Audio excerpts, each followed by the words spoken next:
Ichil nausing ahanbada Ishwargi minglen hana lawasi. Adomna ningjaba adomna khanjaba Ishwaramagi saktam adomgi mangduda chauna adomda yengaga adomda blessing tawe haina khanbiyu. Aduga ngasigi reading asi haurasi ko ichil nausing. Ngasigi reading asi di September gi month asida zodiac sign tarani thoi 12 zodiac sign se sigi career relationship financial amadi health ki kari issue lakpa yai natraga kari precaution lawgani haibado dugi matangda ngasigi reading ji tawsi. Description da pijariba time stamp asida adomgi rasi gi matungina yengbiyu aduga adomgi reading yengbiyu. Ahanbagi zodiac sign da Aries da laiba ichil nausingi hana haurasi. March 21 dagina April 19 fauda poklagadi zodiac sign adu Aries oigani. Aries singi lakadariba September month asigi career relationship amadi finance health karam tawani habdu yengina si ko Aries ki.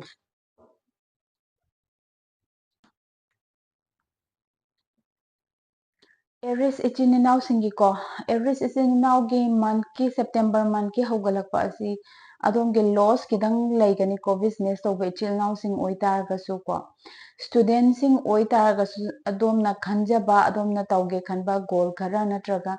achieve tawge khanba khara phangdabagi adugumba nungnangna laigani September ki first month ase. Relationship ta laiba ichil naw singsu ko relationship ta kidang ya sanadaba aidi wari watai da adom gi mot manadaba gi adugumba kidang laiba phangani September gi hogalakpa month ase. Aduga opportunity de adum lakani adom na pamjaba oidaba student sing oitargasu career gi damakta yengiba ichil naw sing oitargasu laibado adom na pamjabado oidaba travel tauraga adomgi haidi exam gumba piba adugumbagi su lakani ichil naw khara gi damakta deko ichil naw khara munadi yengbiyu adomgi damakta lambi opportunity adum pini ko aduda adomna khud haibadi opportunity adudagi natraga chatlaga adomdagi madat mateng lawba yabado adu lakani adu adomgi nungai tabaduda nungnangnaga adomna phangdriba achieve tawdabaduda nungnangnaga lay taragadi universe na adomgi damakta pere iba lambendo adomna uba phangdaba yai ko lambi piri ko aduga opportunity su lai ko masi khak kaubiganu Aries ichinaw sing September gi hogalak mayai chanba month asida month ki mayai thangpasida karigumba khara action paikhaningba karigumba khara hotnaningbagi fire energy adu adom laigani ko tawbadabu adomna family members singdani khangde marum mapang dani khangde secret khara de adomgi shadow side hai tare adugumba khara di adumak lotlaga laigani ko September gi mayai chalakpa month asida adubu adomna karigumba khara hotnage haibagi chap yungna lepa adugumba tanja tangkaktudi oigani student sing oitaragasu career da laiba ichil naw sing oitaragasu adagi business tawba ichil naw sing oitaragasu adomgi wakhalon sigda action ama paikhalage ai anova business ama hongage natraga hana laibadudai upgrade tawge haibagi chap yungna khanbagi wakhalon ase September gi mayai chalakpa month asida oigani aduga loisalakpa month asida adomgi damakta distraction di mayam lakani ko distraction mayam lakani adubu sigi month ki loisalakpa sida distraction singduna adomse ngawhalaga chattana adomna focus dedicate taw taragadi adomna thangjiningiba adomna phangge khanba goal do adugi lambida yamna naksanba oigani ko ichil naw khara yum kai sabagi plan tawba ichil naw sing kharasu uba phangi ko adugumbasu yum kai saba hobagi adumaina tawba marupkumba choba lakpa yai ko marupkumba choba natraga loan tana gibagumba phangani haibagi paw lakpa yai aduga distraction de kitang lakani ko paisa si arembada chatkhinaba lambi natraga adomna chume khallaga lairiba duda lale haibagi marup mapang sing oiba yai family member sing oiba yai ko moige comment gumba pass tawrakpa sisu distraction makhal amani ko adomgi lambi do adomna haisingna thangbiyu isagi intuition tabiyu angel na universe na adomgi damakta support guidance ki damakta lay karibu kumba ꯀꯥꯟꯗ ꯑꯗꯣꯝꯅ ꯂꯝꯕꯤ ꯂꯝꯍꯥꯡꯅꯕ ꯂꯝꯃꯨꯛꯅꯕ ꯊꯣꯛꯄ ꯇꯥꯔꯒꯗꯤꯀꯣ ꯏꯇꯣꯝ ꯈꯛꯇ ꯑꯆꯤꯛꯄ ꯃꯇꯝꯗ ꯑꯌꯨꯛ ꯑꯉꯟꯕ ꯄꯨꯡ 3:40 4 ꯐꯥꯎꯒꯤ ꯃꯇꯝꯁꯦ ꯌꯥꯝꯅ ꯐꯕ ꯕ꯭ꯔꯍ꯭ꯃ ꯃꯨꯍꯨꯔꯠꯅꯤꯀꯣ ꯁꯤꯒꯤ ꯃꯇꯝꯁꯤꯗ ꯑꯗꯣꯝꯒꯤ ꯏꯟꯇ꯭ꯌꯨꯁꯟ ꯇꯥꯕꯤꯌꯨ ꯃꯦꯗꯤꯇꯦꯠ ꯇꯧꯕꯤꯌꯨ ꯑꯗꯨꯒ ꯑꯗꯣꯝꯅ ꯔꯥꯏꯠ ꯗꯤꯁꯤꯖꯟꯗꯣ ꯑꯗꯣꯝꯗ ꯌꯥꯝꯅ ꯗꯤꯁꯇꯤꯡꯛ ꯑꯣꯏꯅ ꯎꯠꯄꯗꯣ ꯑꯗꯨꯃꯥꯏꯅ ꯎꯠꯀꯅꯤꯀꯣ ꯌꯨꯅꯤꯚꯔꯁꯅ ꯔꯤꯂꯦꯁꯟꯁꯤꯞꯇ ꯂꯩꯕ ꯏꯆꯤꯜ ꯏꯅꯥꯎꯁꯤꯡ ꯅꯨꯡꯅꯥꯡꯅꯕ ꯈꯤꯇꯪ ꯂꯩꯒꯅꯤꯀꯣ ꯁꯦꯞꯇꯦꯝꯕꯔꯒꯤ ꯍꯧꯒꯠꯂꯛꯄ ꯃꯟꯊ ꯑꯁꯤꯗ ꯋꯥꯔꯤ ꯋꯥꯇꯥꯏ ꯍꯥꯟꯅ ꯀ꯭ꯂꯤꯌꯔ ꯀꯝꯃꯨꯅꯤꯀꯦꯁꯟ ꯂꯩꯅꯈꯤꯗꯕ ꯈꯤꯇꯪꯗ ꯑꯗꯒꯤ ꯆꯤꯡꯅꯕ ꯄꯣꯛꯅꯕ ꯑꯃꯅ ꯑꯃ ꯊꯥꯖꯅꯗꯕꯒꯤ ꯈꯤꯇꯪ ꯑꯗꯨꯒꯨꯝꯕ ꯈꯤꯇꯪ ꯂꯥꯛꯀꯅꯤ ꯃꯥꯏꯀꯩ ꯑꯃꯅ ꯍꯧꯔꯛ ꯇꯥꯔꯒꯁꯨ ꯑꯃꯅ ꯐꯥꯗꯕꯤꯌꯨ ꯑꯃꯅ ꯇꯥꯗ ꯇꯥꯔꯒꯁꯨ ꯑꯃꯅ ꯇꯥꯕꯤꯌꯨꯀꯣ ꯇꯟꯖꯥ ꯇꯥꯡꯀꯛ ꯑꯁꯦ ꯄꯔꯃꯤꯅꯦꯟ ꯑꯣꯏꯅ ꯂꯩꯒꯗꯕ ꯅꯠꯇꯦ ꯑꯗꯨꯝ ꯆꯠꯈꯤꯒꯗꯕꯅꯤ ꯑꯗꯨꯒ ꯑꯗꯣꯝꯒꯤ ꯔꯤꯂꯦꯁꯟꯁꯤꯞ ꯑꯁꯤ ꯁꯦꯞꯇꯦꯝꯕꯔꯒꯤ ꯃꯌꯥꯏ ꯆꯜꯂꯛꯄ ꯁ꯭ꯋꯥꯏꯗ ꯑꯗꯣꯝꯅ ꯂꯣꯠꯄ ꯑꯗꯣꯝꯒꯤ ꯁꯤꯀ꯭ꯔꯦꯠꯁꯤ ꯁꯣꯏꯗꯅ ꯈꯪꯉꯛꯀꯅꯤ ꯑꯗꯣꯝꯒꯤ ꯄꯥꯔꯠꯅꯔ ꯑꯗꯨꯅ ꯈꯪꯉꯛꯄ ꯃꯇꯝꯗ ꯍꯥꯏꯕꯗꯤ ꯅꯨꯡꯉꯥꯏꯅꯗꯕ ꯍꯦꯟꯅ ꯑꯗꯨꯅ ꯑꯣꯏꯒꯅꯦꯕ ꯑꯗꯨꯅ ꯈꯪꯉꯛꯀꯗꯧꯕ ꯂꯩꯔꯕ ꯋꯥꯐꯝꯁꯤꯗꯤ ꯑꯇꯣꯞꯄꯗꯒꯤ ꯈꯪꯒꯗꯕꯒꯤ ꯃꯍꯨꯠ ꯑꯗꯣꯝꯅ ꯑꯐꯕꯒꯤ ꯑꯣꯏꯕ ꯌꯥꯏ ꯐꯠꯇꯕꯒꯤ ꯑꯣꯏꯕ ꯌꯥꯏꯀꯣ ꯁꯤꯆꯨꯋꯦꯁꯟꯗꯣ ꯈꯨꯗꯛꯇꯨꯗ ꯍꯦꯟꯗꯜ ꯇꯧꯍꯧꯕꯅ ꯐꯩꯌꯦꯕ ꯅꯠꯇ꯭ꯔꯗꯤ ꯃꯇꯨꯡ ꯇꯥꯔꯛꯄꯗꯗꯤ ꯍꯦꯟꯅ ꯊꯥꯖꯅꯗꯕ ꯑꯗꯨꯒꯨꯝꯕ ꯂꯩꯕꯒꯤ ꯁꯤꯆꯨꯋꯦꯁꯟ ꯂꯥꯛꯄ ꯌꯥꯏꯀꯣ ꯑꯗꯨꯅ ꯐꯖꯅ ꯀ꯭ꯂꯤꯌꯔ ꯀꯝꯃꯨꯅꯤꯀꯦꯁꯟ ꯂꯩꯕꯤꯌꯨ ꯁꯤꯀ꯭ꯔꯦꯠ ꯊꯝꯕꯤꯒꯅꯨꯀꯣ ꯄꯥꯔꯠꯅꯔꯁꯤꯡꯗ ꯑꯗꯨꯒ ꯑꯗꯣꯝꯒꯤ ꯃꯟꯊꯀꯤ ꯂꯣꯏꯁꯤꯜꯂꯛꯄꯁꯦ ꯁꯤꯒꯤꯁꯤꯗ ꯑꯗꯣꯝꯒꯤ ꯍꯥꯏꯗꯤ ꯑꯅꯤꯒꯤ ꯅꯨꯡꯁꯤꯅꯕꯒꯤ ꯃꯔꯤꯁꯦ ꯁꯤꯒꯤꯁꯤꯗ ꯑꯗꯣꯝꯒꯤ ꯅꯛꯅꯕꯁꯤꯡꯅ खिदंग डिस्ट्रैक्शन पिरक्प याइको नक्नबसिंगना हाइदि अदोमना खंगनरिबदो फै नत्रगा फते अदोमगी नुपीदु नत्रगा अदोमगी नुपादो को युम कै पालबसिंग ओइतारगसु फै नत्रगा फते सुमाइना हाइबा अदुमाइना तौबा खिदंग लाकनी सिना रिलेशनशिप द प्रॉब्लम अम लाकनी अदुबु करिसु लैबा पोट नते अमना अमा मतम खुदिंग द प्रोटेक्ट तौरगा लैबियुको करिनो हाइबा मतम द अदोमगी नुपी नत्रगा नुपादुगी मतांगदा कनागुंबा थर्ड पर्सन अमना नेगेटिव कमेंट पास तौरक तारगदि अदोमदो सिचुएशन अदो हाइबदि इराय लाइना ताथोकपिरा टॉलरेंट तौरगा लैबिगनोबको मतमदुदा डिफेंड तौबियो डिफेंड तौदोइसे करम मौंगदनो हाइबा मतमदा मीगा खटनाबा आर्गुमेंट तौनाबा अदुमाइना तौगदबा नतेको अदोमना हाइनिंगबा कया अइंगोंदा हाइबा यागने तौबदबु अइगी नुपी नत्रगा अइगी नुपासिगी मतांगददि नेगेटिव अमता ngangbiraकनो अइ अदु ताबा ngamoi अइ तारगसु लैरोय हाइबसे अदोमना डायरेक्ट ओइना अदोमगी खंगनरिबा मिसक्तुगी ओइ तारगसु को अदुमाइना लेपियोबको अदोमगी रिलेशनशिप अदुदा यामना स्मूथ ओइबा यामना मवोंग मरिन ताबा अदुगा क्लियर कम्युनिकेशन लैरगा यामना चेसनबा रिलेशनशिप अमा ओइगनी को लैगनी को अनिसुबदा टॉरस दा लैबा इचिल नाउसिंगी अमुक तौरसी टॉरस के अमुक येंगसी अप्रैल 20 दगिना मे 20 फाउबदा पोकलगदी जोडियक साइन अदु टॉरस ओइगनी को टॉरस इचिल नाउगी सेप्टेम्बर मंथ असिगी को करियर हेल्थ फाइनेंशियल अमदी रिलेशनशिप सेप्टेम्बर मंथ की करम तगोनी यूनिवर्स ना गाइड तौबियो टॉरस इचिल नाउसिंगी टॉरस के चिल नाउसिंगी सेप्टेम्बर के मंथ हौगलप मतम असिदा नोय हानदगी प्लानिंग तौरगा लैबे चिल नाउसिंग ओइतारगसु को करियर की अनौब ट्रेड अनौब लंबी तौगे खनबगी एक्शन पाइखतके खनबगी नत्रगा अनौब लंबेन उब फंगबगी अदुमाइना सोइदना तौगनी को अदुगा अदोमसे फायर एनर्जी द लैरगा चप युंगना होटनागे खनबगी अदुगुंबा एनर्जी अमदा लैगने सेप्टेम्बर के हौगलप मंथ से अदोमदगी सीनियर ओइबा गाइडेंस पीबा ngamba ओजा गुरु नत्रगा अदोमगी सीनियर पर्सन थेंगनबसु याइको अदोमदा गाइड पीबिनबगी दमकता अदोमगी लंबीदा स्टूडेंट ओइबा इसिल नाउसिंग ओइतारगसु अदोमगी ओजा गुरु अदोमना चटनिंगिबा ट्रेड अदुदा मास्टर तौरबा मिसक मिओइ सोइदना थेंगनगनी को अदुना गाइड तौबिरगा अदोमगी दमकता लंबेन यामना फाबा अदुगुंबा उबा फंगनी अदोमदा अनौबा मंगाल उबा फंगनी यामना हरावगनी अदोमगी लंबी फुंबकनरगा लैरंबा खंगमदबा लंबेन अदुगी अनौबा अमा उबा फंगबसिदा यामना नुंगाइबा अदुगुंबा ओइगनी को इचिल नाउसिंग अदगी थबक इंखांगी हाबदी ऑफिस ता थबक इंखांगुंबा तौबा इचिल नाउसिंग ओइतारगसु को अनौबा करी करी पाइखतपा याय नत्रगा अदोमगी प्रमोशन की दमकता नत्रगा अदोमगी आइदि प्रोजेक्ट अमाबु तानबा ओइतारगसु अदोमगी गाइड तौबिबा अदोमदा ꯍꯥꯟꯅ ꯇꯧꯈ꯭ꯔꯒ ꯑꯦꯛꯁꯄꯤꯔꯤꯌꯦꯟꯁ ꯂꯩꯔꯕ ꯑꯗꯨꯒꯨꯝꯕ ꯃꯤꯁꯛ ꯃꯤꯑꯣꯏ ꯊꯦꯡꯅꯒꯅꯤ ꯃꯈꯣꯏꯗꯒꯤ ꯑꯗꯣꯝ ꯌꯥꯝꯅ ꯐꯖꯕ ꯂꯦꯁꯟ ꯀꯌꯥ ꯑꯃꯁꯨ ꯇꯥꯕ ꯐꯪꯒꯅꯤꯀꯣ ꯑꯗꯨꯃꯥꯏꯅ ꯇꯧꯕ ꯑꯣꯏꯒꯅꯤ ꯁꯦꯞꯇꯦꯝꯕꯔꯒꯤ ꯃꯌꯥꯏ ꯆꯜꯂꯛꯄ ꯃꯟꯊ ꯑꯁꯤꯀꯣ ꯏꯆꯤꯜ ꯏꯅꯥꯎꯁꯤꯡ ꯕꯤꯖꯤꯅꯦꯁ ꯇꯧꯕ ꯏꯆꯤꯜ ꯏꯅꯥꯎꯁꯤꯡ ꯑꯣꯏꯇꯥꯔꯒꯁꯨ ꯑꯗꯣꯝꯒꯤ ꯕꯤꯖꯤꯅꯦꯁ ꯑꯗꯣꯝꯅ ꯇꯧꯅꯤꯡꯉꯤꯕ ꯅꯠꯇ꯭ꯔꯒ ꯇꯧꯔꯤꯕ ꯑꯗꯨꯗ ꯍꯥꯟꯅ ꯆꯠꯈ꯭ꯔꯕ ꯃꯤꯁꯛ ꯃꯤꯑꯣꯏꯗꯒꯤ ꯍꯥꯏꯗꯤ ꯀꯃꯥꯏꯅ ꯇꯧꯋꯤ ꯕꯤꯖꯤꯅꯦꯁꯇꯣ ꯂꯣꯁ ꯑꯣꯏꯒꯗ꯭ꯔꯥ ꯅꯠꯇ꯭ꯔꯒ ꯍꯥꯏꯗꯤ ꯀꯥꯟꯅꯕ ꯐꯪꯒꯗ꯭ꯔꯥ ꯁꯤꯒꯤ ꯕꯤꯖꯤꯅꯦꯁꯁꯦ ꯆꯠꯂꯤ ꯆꯠꯇꯦ ꯅꯠꯇ꯭ꯔꯒ ꯁꯤꯗ ꯀꯩꯀꯩ ꯊꯦꯡꯅꯕ ꯌꯥꯏ ꯈꯣꯠꯂꯤ ꯑꯃꯥꯡ ꯑꯇꯣꯡ ꯍꯥꯏꯕꯗꯣ ꯑꯗꯨ ꯒꯥꯏꯗ ꯇꯧꯕꯤꯕ ꯃꯤ ꯊꯦꯡꯅꯒꯅꯤꯀꯣ ꯕꯤꯖꯤꯅꯦꯁ ꯇꯧꯕ ꯏꯆꯤꯜ ꯏꯅꯥꯎꯁꯤꯡ ꯑꯣꯏꯇꯥꯔꯒꯁꯨ ꯅꯠꯇ꯭ꯔꯒ ꯏꯁꯥꯒꯤ ꯁꯦꯜꯐ ꯏꯟꯇ꯭ꯌꯨꯁꯟꯗ ꯂꯥꯛꯆꯕ ꯂꯣꯏꯅ ꯈꯪꯕꯒꯤ ꯁꯤꯒꯨꯝꯕ ꯑꯁꯨꯃꯥꯏꯅ ꯇꯧꯔꯒꯗꯤ ꯁꯨꯃꯥꯏꯅ ꯑꯣꯏꯊꯣꯛꯄ ꯌꯥꯏ ꯍꯥꯏꯕꯗꯣ ꯑꯗꯨꯃꯥꯏꯅ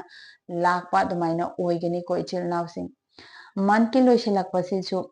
ꯁꯦꯞꯇꯦꯝꯕꯔ ꯃꯟꯊꯀꯤ ꯂꯣꯏꯁꯤꯜꯂꯛꯄꯁꯤꯁꯨ ꯌꯥꯝꯅ ꯅꯨꯡꯉꯥꯏꯕ ꯑꯣꯏꯒꯅꯤ ꯑꯗꯣꯝꯅ ꯁ꯭ꯇꯥꯔꯠ ꯇꯧꯒꯦ ꯈꯟꯖꯕ ꯃꯇꯝ ꯀꯌꯥꯗꯒꯤ ꯍꯥꯏꯗꯤ ꯃꯪꯂꯥꯟ ꯁꯥꯒꯠꯆꯔꯒ ꯂꯩꯕ ꯀꯣ ꯀꯩꯅꯣꯃꯒꯤ ꯁ꯭ꯇꯥꯔꯇꯤꯡ ꯄꯣꯏꯟꯒꯤ ꯌꯥꯝꯅ ꯐꯕ ꯑꯣꯏꯒꯅꯤ ꯁꯦꯞꯇꯦꯝꯕꯔꯒꯤ ꯂꯣꯏꯁꯤꯜꯂꯛꯄ ꯃꯟꯊꯀꯤ ꯂꯣꯏꯁꯤꯜꯂꯛꯄꯁꯤꯗꯁꯨ ꯀꯩꯅꯣꯃ ꯁ꯭ꯇꯥꯔꯠ ꯇꯧꯒꯦ ꯍꯥꯏꯕꯒꯤ ꯆꯞ ꯌꯨꯡꯅ ꯉꯁꯥꯏꯗꯒꯤ ꯈꯟꯈꯤꯕ ꯂꯦꯞꯈꯤꯕꯗꯨꯒꯤ ꯁ꯭ꯇꯥꯔꯠ ꯍꯧꯕꯒꯤ ꯑꯗꯨꯃꯥꯏꯅ ꯑꯣꯏꯒꯅꯤꯀꯣ ꯏꯆꯤꯜ ꯏꯅꯥꯎꯁꯤꯡ ꯕꯤꯖꯤꯅꯦꯁ ꯑꯅꯧꯕꯒꯤ ꯀꯟꯅ ꯂꯥꯡꯉꯤꯕꯁꯤꯡꯁꯨ ꯁꯦꯞꯇꯦꯝꯕꯔꯒꯤ ꯂꯣꯏꯁꯤꯜꯂꯛꯄꯁꯤꯗ ꯁ꯭ꯇꯥꯔꯠ ꯇꯧꯕ ꯑꯗꯣꯝꯒꯤ ꯍꯥꯏꯗꯤ ꯗꯨꯀꯥꯟ ꯍꯥꯡꯒꯦ ꯈꯟꯕ ꯏꯆꯤꯜ ꯏꯅꯥꯎꯁꯤꯡ ꯑꯣꯏꯇꯥꯔꯒꯁꯨ ꯑꯗꯨꯒꯨꯝꯕ ꯁꯪꯒꯥꯕꯒꯨꯝꯕ ꯑꯗꯨꯃꯥꯏꯅ ꯇꯧꯕ ꯏꯆꯤꯜ ꯏꯅꯥꯎꯁꯤꯡ ꯑꯗꯨꯃꯥꯏꯅ ꯌꯥꯎꯔꯤ ꯎꯕ ꯐꯖꯅ ꯐꯪꯉꯦ ꯑꯗꯣꯝꯒꯤꯗꯣ ꯑꯗꯣꯝꯅ ꯁꯥꯟꯅ ꯁ꯭ꯇꯥꯔꯠꯄꯨꯗꯤ ꯇꯧꯔꯦ ꯑꯗꯨꯕꯨ ꯑꯣꯏꯕ ꯌꯥꯏ ꯑꯐꯕ ꯑꯣꯏꯒꯅꯤ ꯍꯥꯏꯕꯒꯤ ꯃꯃꯤ ꯑꯗꯣ ꯁꯦꯞꯇꯦꯝꯕꯔꯒꯤ ꯂꯣꯏꯁꯤꯜꯂꯛꯄ ꯃꯟꯊ ꯑꯁꯤꯗ ꯎꯕ ꯐꯪꯒꯅꯤꯀꯣ ꯔꯤꯂꯦꯁꯟꯁꯤꯞꯇ ꯂꯩꯕ ꯏꯆꯤꯜ ꯏꯅꯥꯎꯁꯤꯡꯀꯣ ꯔꯤꯂꯦꯁꯟꯁꯤꯞꯇ ꯂꯩꯕ ꯏꯆꯤꯜ ꯏꯅꯥꯎꯁꯤꯡ ꯑꯗꯣꯝꯒꯤ ꯄꯥꯔꯠꯅꯔ ꯃꯔꯛꯇꯒꯤ ꯑꯃꯅ ꯁꯤꯀ꯭ꯔꯦꯠ ꯈꯤꯇꯪꯗꯤ ꯊꯝꯅꯩꯀꯣ ꯁꯤꯀ꯭ꯔꯦꯠ ꯈꯤꯇꯪꯗꯤ ꯊꯝꯅꯩ ꯃꯁꯤꯅ ꯃꯔꯝ ꯑꯣꯏꯔꯀꯥꯟꯗ ꯍꯥꯏꯕꯗꯤ ꯅꯨꯡꯅꯥꯡꯅꯕ ꯌꯥꯝꯗꯤ ꯂꯩꯔꯣꯏ ꯍꯥꯏꯗꯤ ꯈꯪꯉꯀꯥꯟꯗ ꯑꯗꯨꯁꯨ ꯑꯗꯣꯝꯒꯤ ꯄꯥꯔꯠꯅꯔ ꯑꯗꯨꯅ ꯁꯤꯀ꯭ꯔꯦꯠꯁꯤ ꯌꯥꯝ ꯐꯠꯇꯕ ꯑꯗꯨꯃꯥꯏꯅꯃꯛꯇꯤ ꯎꯗꯦꯀꯣ ꯑꯗꯨꯀꯥꯟ ꯑꯗꯣꯝꯒꯤ ꯄꯥꯔꯠꯅꯔꯁꯤꯅ ꯈꯪꯉꯀꯥꯟꯗ ꯍꯥꯟꯅ ꯈꯪꯉꯝꯕꯤꯔꯝꯃꯗꯤ ꯐꯅꯤ ꯍꯥꯏꯕꯒꯤ ꯈꯤꯇꯪ ꯑꯗꯨꯃꯥꯏꯅ ꯇꯧꯕ ꯑꯗꯨꯗꯤ ꯎꯕ ꯐꯪꯒꯅꯤꯀꯣ ꯑꯗꯨꯒ ꯄꯥꯔꯠꯅꯔ ꯑꯅꯤꯁꯤꯒꯤ ꯃꯔꯛꯇꯀꯣ ꯑꯗꯣꯝ ꯑꯩꯒꯤ ꯀꯥꯔꯠꯁꯤꯕꯨ ꯌꯦꯡꯕꯤꯔꯤꯕ ꯅꯨꯄꯤ ꯑꯣꯏꯔꯁꯨ ꯅꯨꯄꯥ ꯑꯣꯏꯔꯁꯨꯀꯣ ꯑꯗꯣꯝ ꯑꯣꯏꯕ ꯌꯥꯏ ꯅꯠꯇ꯭ꯔꯒ ꯑꯗꯣꯝꯒꯤ ꯑꯣꯄꯣꯖꯤꯠ ꯑꯗꯣꯝꯒꯤ ꯄꯥꯔꯠꯅꯔ ꯑꯗꯨ ꯑꯣꯏꯕ ꯌꯥꯏ ꯑꯃꯅ ꯗꯣꯃꯤꯅꯦꯟ ꯈꯤꯇꯪ ꯑꯣꯏꯅ ꯆꯠꯀꯅꯤꯀꯣ ꯁꯦꯞꯇꯦꯝꯕꯔꯒꯤ ꯃꯟꯊ ꯑꯁꯤ ꯍꯥꯏꯗꯤ ꯃꯥꯅ ꯑꯦꯅꯤ ꯋꯥ ꯇꯥꯟꯅꯕ ꯃꯇꯥꯡꯕꯨ ꯑꯣꯏꯔꯣ ꯑꯦꯅꯤ ꯊꯕꯛ ꯑꯃꯒꯤ ꯗꯤꯁꯤꯖꯟ ꯂꯧꯕ ꯃꯇꯥꯡꯕꯨ ꯑꯣꯏꯔꯣ खितंग हाइदी माना चुकली पाइबदौना तौबा खितंग हाइदी अइना हाइबसे सिदा चटसी नत्रगा अइसेना चुम्मे अदुमाइना हाइबा खितंग डोमिनेंट तौना चटपा ओइगनी को अदोमना ताउ हाइबा अदुमाइन तौबा खितंग डोमिनेंट ओइना चटपा ओइगनी सेप्टेम्बर गी मंथ असे अदुगा सेप्टेम्बर गी मंथ असे नुसिनमोन गी इचिल नाउसिंग अदुम अफबा मंथ ओइपनि अदोमगी पार्टनर ना हाइरकपा नत्रगा लेपकपा डिसीजन दो तुंगी कुइना खंग कांदा माना एक्सपीरियंस लेरबै माना हानादै खंगबै अदुमाइना ओइदोइनी अदुना अदोमसु एक्सेप्ट तौबियु अफबा ओइगनी को अदोमगी रिलेशनशिप असे सेप्टेम्बर मंथ टॉरस इचिल नाउसिंग को टॉरस इचिल नाउसिंग को हेल्थ की मतंग खितंग हाइजके हेल्थ की मतंग थजिन साउगतपगुंबा खितंग लेबा याय को स्पाइन गी नुंगाइतबा खितंग लेबा याय इचिल नाउसिंग को अदुगा तांग तांग नाबगुंबा नत्रगा खुजेंगुंबा नाबको अदुगुंबा अनाबा खितंग लेबा याय को इचिल नाउसिंग अदुना रेमेडीज हाइजबा तारगदि चेक्सिलगदि अदुम एक्सरसाइज खितंग दु तौबियो योगा गुंबा कैगुंबा तौबिबसु याय को अदुगा इसाना चिंजा खितंग सेमबियो को इचिल नाउसिंग इसादा इंगदबको हाबदि कुकुम्बर गुंबा चाबीबा याय को चिंजाक दा हायरगना कुकुम्बर गुंबा चाबीबा याय अदुगा पुनगी इसिंगुंबा थकपा को इसादा सुमाइना तौबा सागतकदौबा चिंजाक याम वाम ओइगदबा चिंजाक सिंग खितंग नाथैबियो को सेप्टेम्बर गी मंथ असेसा स्पाइन गी अनाबा लेबसिदे कोना कुइना कुइना सांगना सांगना फंबा सिगुंबसिदे कनो तो ऑफिस की थबक तौबा इचिल नाउसिंग ओइतारगसु को पुंखाइ पुंग खुदिंगी हौगतपिरगा दोमना हाइफेट चथोकबिबा याय नत्रगा इसादो खितंग मोमेंट तौबिबा दुमाइना लेंगदना फम्मगा लेबे थबक सि तौबिगनु हाइबको ऑफिस दा तौबा थबक तौबा इचिल नाउसिंग ओइतारसु मरुइना युमदा तौबा ओइतारगसु सनासुबा इचिल नाउ खरसु यावरेको सनागुंबा सुबा फम्मगा थबकगुंबा तौबा इचिल नाउसिंग ओइतारगसु कइनो हाइबा मतमदा अदोमसे अदोमना तौरिबदु ngang haugatpiraga moment ama tawbiyuko haide spine ge anaba kai kai side ngang relax tawbiyu leiriba position du da dum lengdana leibase tawbikanu sini bako September month ki Taurus ichil naw singi ꯑꯗꯨꯒ ꯑꯍꯨꯝ ꯁꯨꯕꯗ ꯖꯦꯃꯤꯅꯥꯏꯗ ꯂꯩꯕ ꯏꯆꯤꯜ ꯏꯅꯥꯎꯁꯤꯡꯒꯤ ꯑꯃꯨꯛ ꯖꯦꯃꯤꯅꯤꯒꯤ ꯏꯆꯤꯜ ꯏꯅꯥꯎꯁꯤꯡꯒꯤ ꯌꯦꯡꯉꯁꯤꯀꯣ ꯃꯦ 21ꯗꯒꯤꯅ June 20 ꯐꯥꯎꯕꯗ ꯄꯣꯛꯂꯒꯗꯤ ꯖꯦꯃꯤꯅꯥꯏ ꯑꯣꯏꯗꯣꯏꯅꯤꯀꯣ ꯏꯆꯤꯜ ꯏꯅꯥꯎꯁꯤꯡ ꯖꯦꯃꯤꯅꯥꯏ ꯁꯦꯞꯇꯦꯝꯕꯔꯒꯤ ꯃꯟꯠ ꯑꯁꯤ ꯐꯥꯏꯅꯥꯟꯁꯤꯌꯦꯜ ꯔꯤꯂꯦꯁꯟꯁꯤꯞ ꯀꯔꯤꯌꯔ ꯑꯃꯗꯤ ꯍꯦꯜꯊ ꯀꯔꯝ ꯇꯧꯒꯅꯤ ꯌꯨꯅꯤꯚꯔꯁꯅ ꯒꯥꯏꯗ ꯇꯧꯕꯤꯌꯨ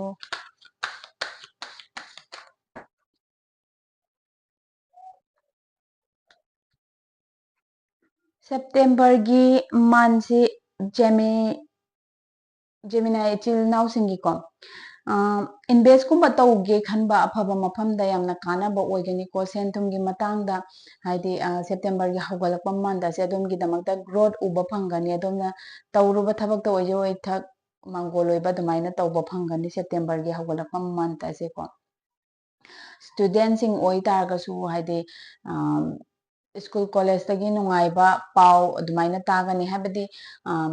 ꯀꯣꯂꯦꯖ ꯀꯥꯏꯕ ꯏꯆꯤꯜ ꯏꯅꯥꯎꯁꯤꯡ ꯑꯣꯏꯇꯥꯔꯁꯨ ꯐꯔꯗꯔ ꯁ꯭ꯇꯗꯤꯒꯤꯗꯃꯛꯇ ꯑꯗꯣꯝꯅ ꯀꯩꯅꯣꯝꯃ ꯇꯧꯒꯦ ꯈꯜꯂꯒ ꯍꯥꯏꯗꯤ ꯁꯦꯟ ꯊꯨꯝꯒꯤ ꯏꯃꯨꯡꯒꯤ ꯄ꯭ꯔꯣꯕ꯭ꯂꯦꯝ ꯂꯩ ꯑꯣꯏꯇꯥꯔꯒꯁꯨ ꯏꯊꯥ ꯊꯥꯖꯗꯅ ꯍꯥꯏꯗꯤ ꯑꯗꯣꯝꯒꯤ ꯍꯦꯜꯊꯀꯤꯗꯃꯛꯇ ꯃꯗꯠꯀꯤꯗꯃꯛꯇ ꯐꯪꯕꯗꯣ ꯂꯝꯕꯦꯟ ꯐꯪꯕꯗꯣ ꯑꯗꯨꯃꯥꯏꯅ ꯇꯧꯕ ꯑꯣꯏꯒꯅꯤ ꯏꯆꯤꯜ ꯏꯅꯥꯎꯁꯤꯡ ꯕꯤꯖꯤꯅꯦꯁ ꯇꯧꯒꯦ ꯈꯟꯕ ꯏꯆꯤꯜ ꯏꯅꯥꯎꯁꯤꯡ ꯑꯣꯏꯇꯥꯔꯒꯁꯨ ꯏꯊꯥ ꯊꯥꯖꯗꯅ ꯍꯥꯏꯗꯤ ꯊꯥꯖꯗꯕ ꯄꯩꯁꯥ ꯅꯨꯡꯁꯥ ꯐꯪꯕ ꯑꯗꯨꯃꯥꯏꯅ ꯇꯧꯕ ꯑꯣꯏꯒꯅꯤ ꯁꯦꯞꯇꯦꯝꯕꯔꯒꯤ ꯃꯟꯠꯀꯤ ꯍꯧꯒꯠꯂꯛꯄ ꯑꯁꯦ ꯑꯗꯨꯒ ꯃꯟꯠꯀꯤ ꯃꯌꯥꯏ ꯆꯜꯂꯛꯄꯁꯤꯗ ꯑꯗꯣꯝꯒꯤꯗꯃꯛꯇ ꯁ꯭ꯄꯤꯔꯤꯆꯨꯋꯦꯜ ꯒꯥꯏꯗꯦꯟꯁ ꯄꯤꯒꯗꯕ ꯑꯗꯣꯝꯒꯤꯗꯃꯛꯇ ꯒꯨꯔꯨ ꯊꯦꯡꯅꯕ ꯌꯥꯏ ꯁ꯭ꯄꯤꯔꯤꯆꯨꯋꯦꯜꯒꯤ ꯂꯝꯕꯤꯗ ꯈꯤꯇꯪ ꯆꯠꯄ ꯃꯇꯝꯗ ꯑꯗꯣꯝ ꯋꯥꯈꯜ ꯁꯥꯟꯇꯤ ꯂꯩꯒꯅꯤꯀꯣ ꯏꯆꯤꯜ ꯏꯅꯥꯎ ꯈꯔ ꯂꯨꯍꯣꯡꯕꯒꯤ ꯋꯥ ꯂꯦꯞꯅꯕ ꯑꯗꯨꯒꯨꯝꯕ ꯁꯨ ꯌꯥꯎꯔꯤ ꯂꯨꯍꯣꯡꯕꯒꯤ ꯋꯥ ꯂꯦꯞꯅꯕꯁꯨ ꯌꯥꯎꯔꯤ ꯑꯗꯨꯒ ꯂꯨꯍꯣꯡꯕꯒꯤ ꯀꯟꯐꯥꯔꯝ ꯇꯥꯕ ꯍꯥꯏꯗꯤ ꯃꯇꯝ ꯀꯌꯥꯗꯒꯤ ꯀꯟꯐꯥꯔꯝ ꯇꯥꯕ ꯉꯝꯗꯅ ꯂꯩꯔꯝꯕ ꯑꯗꯨꯃꯥꯏꯅ ꯀꯟꯐꯥꯔꯝ ꯇꯥꯕ ꯏꯆꯤꯜ ꯏꯅꯥꯎ ꯈꯔꯁꯨ ꯌꯥꯎꯔꯤꯀꯣ ꯑꯗꯨꯒ ꯋꯥꯈꯜ ꯁꯥꯟꯇꯤꯒꯤꯗꯃꯛꯇ ꯁ꯭ꯄꯤꯔꯤꯆꯨꯋꯦꯜ ꯖꯔꯅꯤꯗ ꯁ꯭ꯇꯥꯔꯠ ꯇꯧꯕ ꯏꯆꯤꯜ ꯏꯅꯥꯎ ꯈꯔꯁꯨ ꯌꯥꯎꯔꯤ ꯑꯗꯨꯒ ꯁꯦꯞꯇꯦꯝꯕꯔꯒꯤ ꯃꯟꯠ ꯂꯣꯏꯁꯤꯜꯂꯛꯄꯁꯤꯗ ꯏꯆꯤꯜ ꯏꯅꯥꯎ ꯈꯔꯗꯤ ꯀꯃꯥꯏꯅꯅꯣ ꯂꯩꯆꯤꯜ ꯅꯣꯡꯐꯥꯏ ꯃꯔꯛꯇ ꯄꯥꯏꯊꯣꯛꯄ ꯏꯆꯤꯜ ꯏꯅꯥꯎ ꯈꯔ ꯌꯥꯎꯔꯤ ꯑꯣꯞꯁꯟ ꯃꯌꯥꯝ ꯑꯃ ꯂꯥꯛꯄꯀꯣ ꯑꯣꯞꯁꯟ ꯃꯌꯥꯝ ꯑꯃ ꯂꯥꯛꯄ ꯕꯤꯖꯤꯅꯦꯁ ꯇꯧꯒꯗꯕ ꯏꯆꯤꯜ ꯏꯅꯥꯎꯁꯤꯡ ꯑꯣꯏꯇꯥꯔꯁꯨ ꯁꯤ ꯇꯧꯁꯤꯔꯥ ꯍꯥꯏꯕꯒꯤ ꯈꯟꯐꯝ ꯈꯪꯗꯕ ꯏꯂꯨꯁꯟ ꯈꯔ ꯂꯥꯛꯀꯅꯤꯀꯣ ꯍꯥꯏꯕꯗꯤ ꯋꯥꯈꯜꯁꯤꯗ ꯕ꯭ꯔꯦꯟ ꯐꯣꯛ ꯈꯔ ꯑꯗꯨꯃꯥꯏꯅ ꯇꯧꯔꯒ ꯂꯩꯒꯅꯤ ꯋꯥꯈꯜꯁꯤꯗ ꯁꯤꯃ ꯇꯧꯔ ꯐꯗꯣꯔꯥ ꯁꯤꯃ ꯇꯧꯔ ꯐꯗꯣꯔꯥ ꯆꯃꯝꯅꯕ ꯀꯔꯤꯅꯣ ꯍꯥꯏꯕ ꯃꯇꯝꯗ ꯏꯁꯥꯁꯤ ꯑꯄꯥꯝꯕꯅ ꯍꯦꯟꯃꯟꯈꯤꯕ ꯍꯥꯏꯇꯥꯔꯦꯀꯣ ꯁꯤ ꯇꯧꯔꯁꯨ ꯀꯥꯟꯅꯅꯤ ꯁꯤ ꯇꯧꯔꯁꯨ ꯀꯥꯟꯅꯅꯤ ꯇꯧꯕꯒꯤ ꯂꯣꯏꯅꯃꯛꯇꯤ ꯑꯁꯦꯡꯕ ꯑꯣꯏꯕ ꯅꯠꯇꯕ ꯏꯁꯥꯅ ꯏꯃꯥꯖꯤꯟ ꯇꯧꯕ ꯁꯥꯒꯠꯄ ꯑꯗꯨꯃꯥꯏꯅ ꯉꯥꯛꯇ ꯇꯧꯕ ꯋꯥꯈꯜ ꯈꯤꯇꯪ ꯅꯥꯊꯩꯒꯗꯕ ꯁꯤꯆꯨꯋꯦꯁꯟ ꯈꯤꯇꯪ ꯁꯦꯞꯇꯦꯝꯕꯔꯒꯤ ꯂꯣꯏꯁꯤꯜꯂꯛꯄꯁꯤꯗ ꯏꯆꯤꯜ ꯏꯅꯥꯎ ꯈꯤꯇꯪ ꯎꯕ ꯐꯪꯉꯤ ꯈꯤꯇꯪ ꯆꯦꯛꯁꯤꯟꯕꯤꯌꯨꯀꯣ ꯃꯤꯅ ꯎꯕ ꯋꯥꯈꯜꯅ ꯈꯟꯕ ꯈꯨꯗꯤꯡꯃꯛ ꯑꯆꯨꯝꯕ ꯑꯣꯏꯒꯗꯕ ꯅꯠꯇꯦꯀꯣ ꯑꯗꯣꯝꯅ ꯀꯩꯅꯣꯝꯃ ꯇꯧꯒꯦ ꯍꯥꯏꯕ ꯃꯇꯝꯗ ꯑꯣꯞꯁꯟ ꯃꯌꯥꯝ ꯑꯃ ꯂꯥꯛꯑꯗꯤ ꯃꯇꯝ ꯈꯨꯗꯤꯡꯃꯛꯇ ꯃꯇꯝ ꯑꯃꯠꯇꯗ ꯈꯨꯗꯤꯡꯃꯛꯁꯦ ꯊꯦꯡꯒꯦ ꯍꯥꯏꯅ ꯈꯟꯕꯤꯒꯅꯨꯀꯣ ꯑꯣꯞꯁꯟꯁꯤꯡ ꯑꯗꯨ ꯃꯥꯡꯗ ꯊꯝꯕꯤꯔꯣ ꯁꯤ ꯇꯧ ꯇꯥꯔꯒꯗꯤ ꯑꯩ ꯁꯤꯗꯒꯤ ꯑꯃꯥꯡ ꯑꯇꯣꯡ ꯀꯔꯤ ꯊꯣꯛꯂꯛꯄ ꯌꯥꯏ ꯁꯤ ꯇꯧꯔꯒꯅ ꯀꯔꯤ ꯊꯣꯛꯂꯛꯄ ꯌꯥꯏ ꯍꯥꯏꯕꯗꯣ ꯂꯣꯏꯅ ꯃꯥꯡꯗ ꯊꯝꯕꯤꯔꯀꯥꯟꯗ ꯑꯐꯕ ꯑꯣꯏꯒꯗꯕ ꯑꯣꯏꯔꯣꯏꯗꯕ ꯁꯤꯡꯗꯣ ꯈꯟꯕꯤꯔꯒ ꯑꯗꯣꯝꯅ ꯈꯟꯗꯣꯛꯄ ꯌꯥꯕ ꯈꯟꯗꯣꯛꯑꯒ ꯑꯣꯞꯁꯟ ꯑꯃ ꯑꯅꯤ ꯈꯛꯇ ꯂꯩꯔꯦ ꯍꯥꯏ ꯀꯥꯟꯗ ꯑꯗꯨꯗꯒꯤꯁꯨ ꯏꯁꯥꯒꯤ ꯏꯟꯅꯔ ꯏꯟꯇ꯭ꯌꯨꯁꯟꯗꯨ ꯇꯥꯔꯒ ꯑꯐꯕꯗꯨ ꯍꯥꯏꯗꯤ ꯃꯤꯒꯤ ꯒ꯭ꯔꯣꯠ ꯂꯩꯈ꯭ꯔꯦ ꯃꯤꯒꯤ ꯃꯥꯏ ꯄꯥꯛꯑꯦ ꯍꯥꯏꯕꯗ ꯀꯜꯂꯛꯑꯒ ꯑꯗꯨꯗ ꯆꯠꯄ ꯅꯠꯇꯕ ꯏꯁꯥꯒꯤ ꯑꯣꯏꯅ ꯈꯟꯕꯤꯌꯨꯀꯣ ꯖꯔꯅꯤ ꯈꯨꯗꯤꯡꯃꯛ ꯈꯦꯠꯅꯩ ꯃꯤ ꯑꯃꯗ ꯃꯥꯏ ꯄꯥꯛꯏꯕ ꯂꯝꯕꯦꯟ ꯀꯔꯤꯌꯔ ꯑꯗꯣ ꯑꯗꯣꯝꯗꯁꯨ ꯄꯥꯛꯇꯕ ꯌꯥꯏꯀꯣ ꯍꯥꯏꯗꯤ ꯑꯗꯣꯝꯗ ꯑꯗꯨꯗ ꯍꯦꯟꯅ ꯄꯥꯛꯀꯗꯕ ꯑꯇꯣꯞꯄ ꯀꯔꯤꯌꯔꯒꯤ ꯅꯠꯇ꯭ꯔꯒ ꯕꯤꯖꯤꯅꯦꯁ ꯇꯧꯕ ꯏꯆꯤꯜ ꯏꯅꯥꯎꯁꯤꯡ ꯑꯣꯏꯔꯁꯨ ꯂꯝꯕꯤ ꯂꯩꯔꯝꯕ ꯌꯥꯏꯀꯣ ꯏꯁꯥꯒꯤ ꯏꯟꯇ꯭ꯌꯨꯁꯟꯗꯨ ꯇꯥꯕꯤꯌꯨ ꯃꯤ ꯑꯃꯒꯤ ꯒ꯭ꯔꯣꯠ ꯎꯔꯒ ꯑꯗꯨꯗ ꯄꯪꯊꯔꯒ ꯑꯗꯨꯗ ꯉꯥꯎꯕ ꯑꯗꯨꯃꯥꯏꯅ ꯇꯧꯕꯤꯒꯅꯨ ꯍꯥꯏꯔꯤꯀꯣ ꯁꯦꯞꯇꯦꯝꯕꯔꯒꯤ ꯂꯣꯏꯁꯤꯜꯂꯛꯄ ꯃꯟꯠ ꯑꯁꯦ ꯔꯤꯂꯦꯁꯟꯁꯤꯞꯇ ꯂꯩꯕ ꯏꯆꯤꯜ ꯏꯅꯥꯎꯁꯤꯡꯀꯣ ꯔꯤꯂꯦꯁꯟꯁꯤꯞꯇ ꯂꯩꯕ ꯏꯆꯤꯜ ꯏꯅꯥꯎꯁꯤꯡ ꯃꯟꯠꯀꯤ ꯍꯧꯒꯠꯂꯛꯄꯗ ꯑꯗꯨꯝ ꯅꯨꯡꯁꯤ ꯆꯥꯟꯅꯅ ꯂꯩꯒꯅꯤ ꯑꯃꯅ ꯑꯃ ꯍꯥꯏꯕ ꯇꯥꯟꯅꯒꯅꯤ ꯄꯩꯁꯥ ꯅꯨꯡꯁꯥꯒꯤ ꯃꯇꯥꯡꯗꯁꯨ ꯇꯥꯟꯅ ꯇꯤꯛꯅꯕ ꯑꯗꯨꯃꯥꯏꯅ ꯇꯧꯕ ꯑꯣꯏꯒꯅꯤꯀꯣ ꯏꯆꯤꯜ ꯏꯅꯥꯎꯁꯤꯡ ꯑꯃ ꯁ꯭ꯄꯤꯔꯤꯆꯨꯋꯦꯜꯒꯤ ꯖꯔꯅꯤꯗ ꯆꯠꯂꯀꯥꯟꯗ ꯋꯥꯔꯤ ꯋꯥꯇꯥꯏ ꯌꯥꯝꯅ ꯀꯥꯝ ꯑꯣꯏꯕ ꯁꯤꯆꯨꯋꯦꯁꯟ ꯑꯃꯗ ꯄꯥꯔꯠꯅꯔ ꯑꯅꯤ ꯈꯠꯅ ꯆꯩꯅꯕ ꯃꯃꯥꯡꯗ ꯀꯔꯤ ꯂꯩꯈꯤꯕ ꯑꯣꯏꯇꯥꯔꯒꯁꯨꯀꯣ ꯁꯦꯞꯇꯦꯝꯕꯔꯒꯤ ꯃꯌꯥꯏ ꯆꯜꯂꯛꯄ ꯃꯟꯠ ꯑꯁꯤꯗꯗꯤ ꯑꯃꯅ ꯑꯃ ꯉꯥꯡꯅꯕ ꯇꯥꯟꯅꯕ ꯑꯗꯨꯃꯥꯏꯅ ꯇꯧꯕ ꯑꯣꯏꯒꯅꯤ ꯑꯗꯨꯒ ꯏꯆꯤꯜ ꯏꯅꯥꯎ ꯑꯅꯤꯃꯛꯁꯤ ꯍꯥꯏꯕꯗꯤ ꯅꯣꯡꯃꯒꯤ ꯑꯣꯏꯕ ꯃꯦꯗꯤꯇꯦꯁꯟ ꯇꯧꯕ ꯑꯗꯒꯤ ꯃꯇꯝ ꯆꯥꯅ ꯆꯥꯕ ꯍꯧꯒꯠꯄ ꯑꯃꯗꯤ ꯑꯦꯛꯁꯇ꯭ꯔꯤꯝ ꯑꯦꯡꯒꯔ ꯂꯩꯕꯤꯗꯅꯕ ꯍꯣꯠꯅꯕ ꯑꯗꯨꯃꯥꯏꯅ ꯇꯧꯕ ꯃꯇꯝꯗ ꯔꯤꯂꯦꯁꯟꯁꯤꯞꯁꯦ ꯌꯥꯝꯅ ꯁ꯭ꯃꯨꯠ ꯑꯣꯏꯅ ꯆꯠꯄ ꯑꯣꯏꯒꯅꯤꯀꯣ ꯏꯆꯤꯜ ꯏꯅꯥꯎ ꯈꯔ ꯁꯤꯡꯒꯜꯁꯤꯡ ꯍꯥꯏꯇꯥꯔꯦ ꯃꯔꯨ ꯑꯣꯏꯅ single sing mingle tauningbado option mayam am lakpai khanbom khangdaba dumaina September gi loisilakpa month asi uba phangi ko ichil naw sing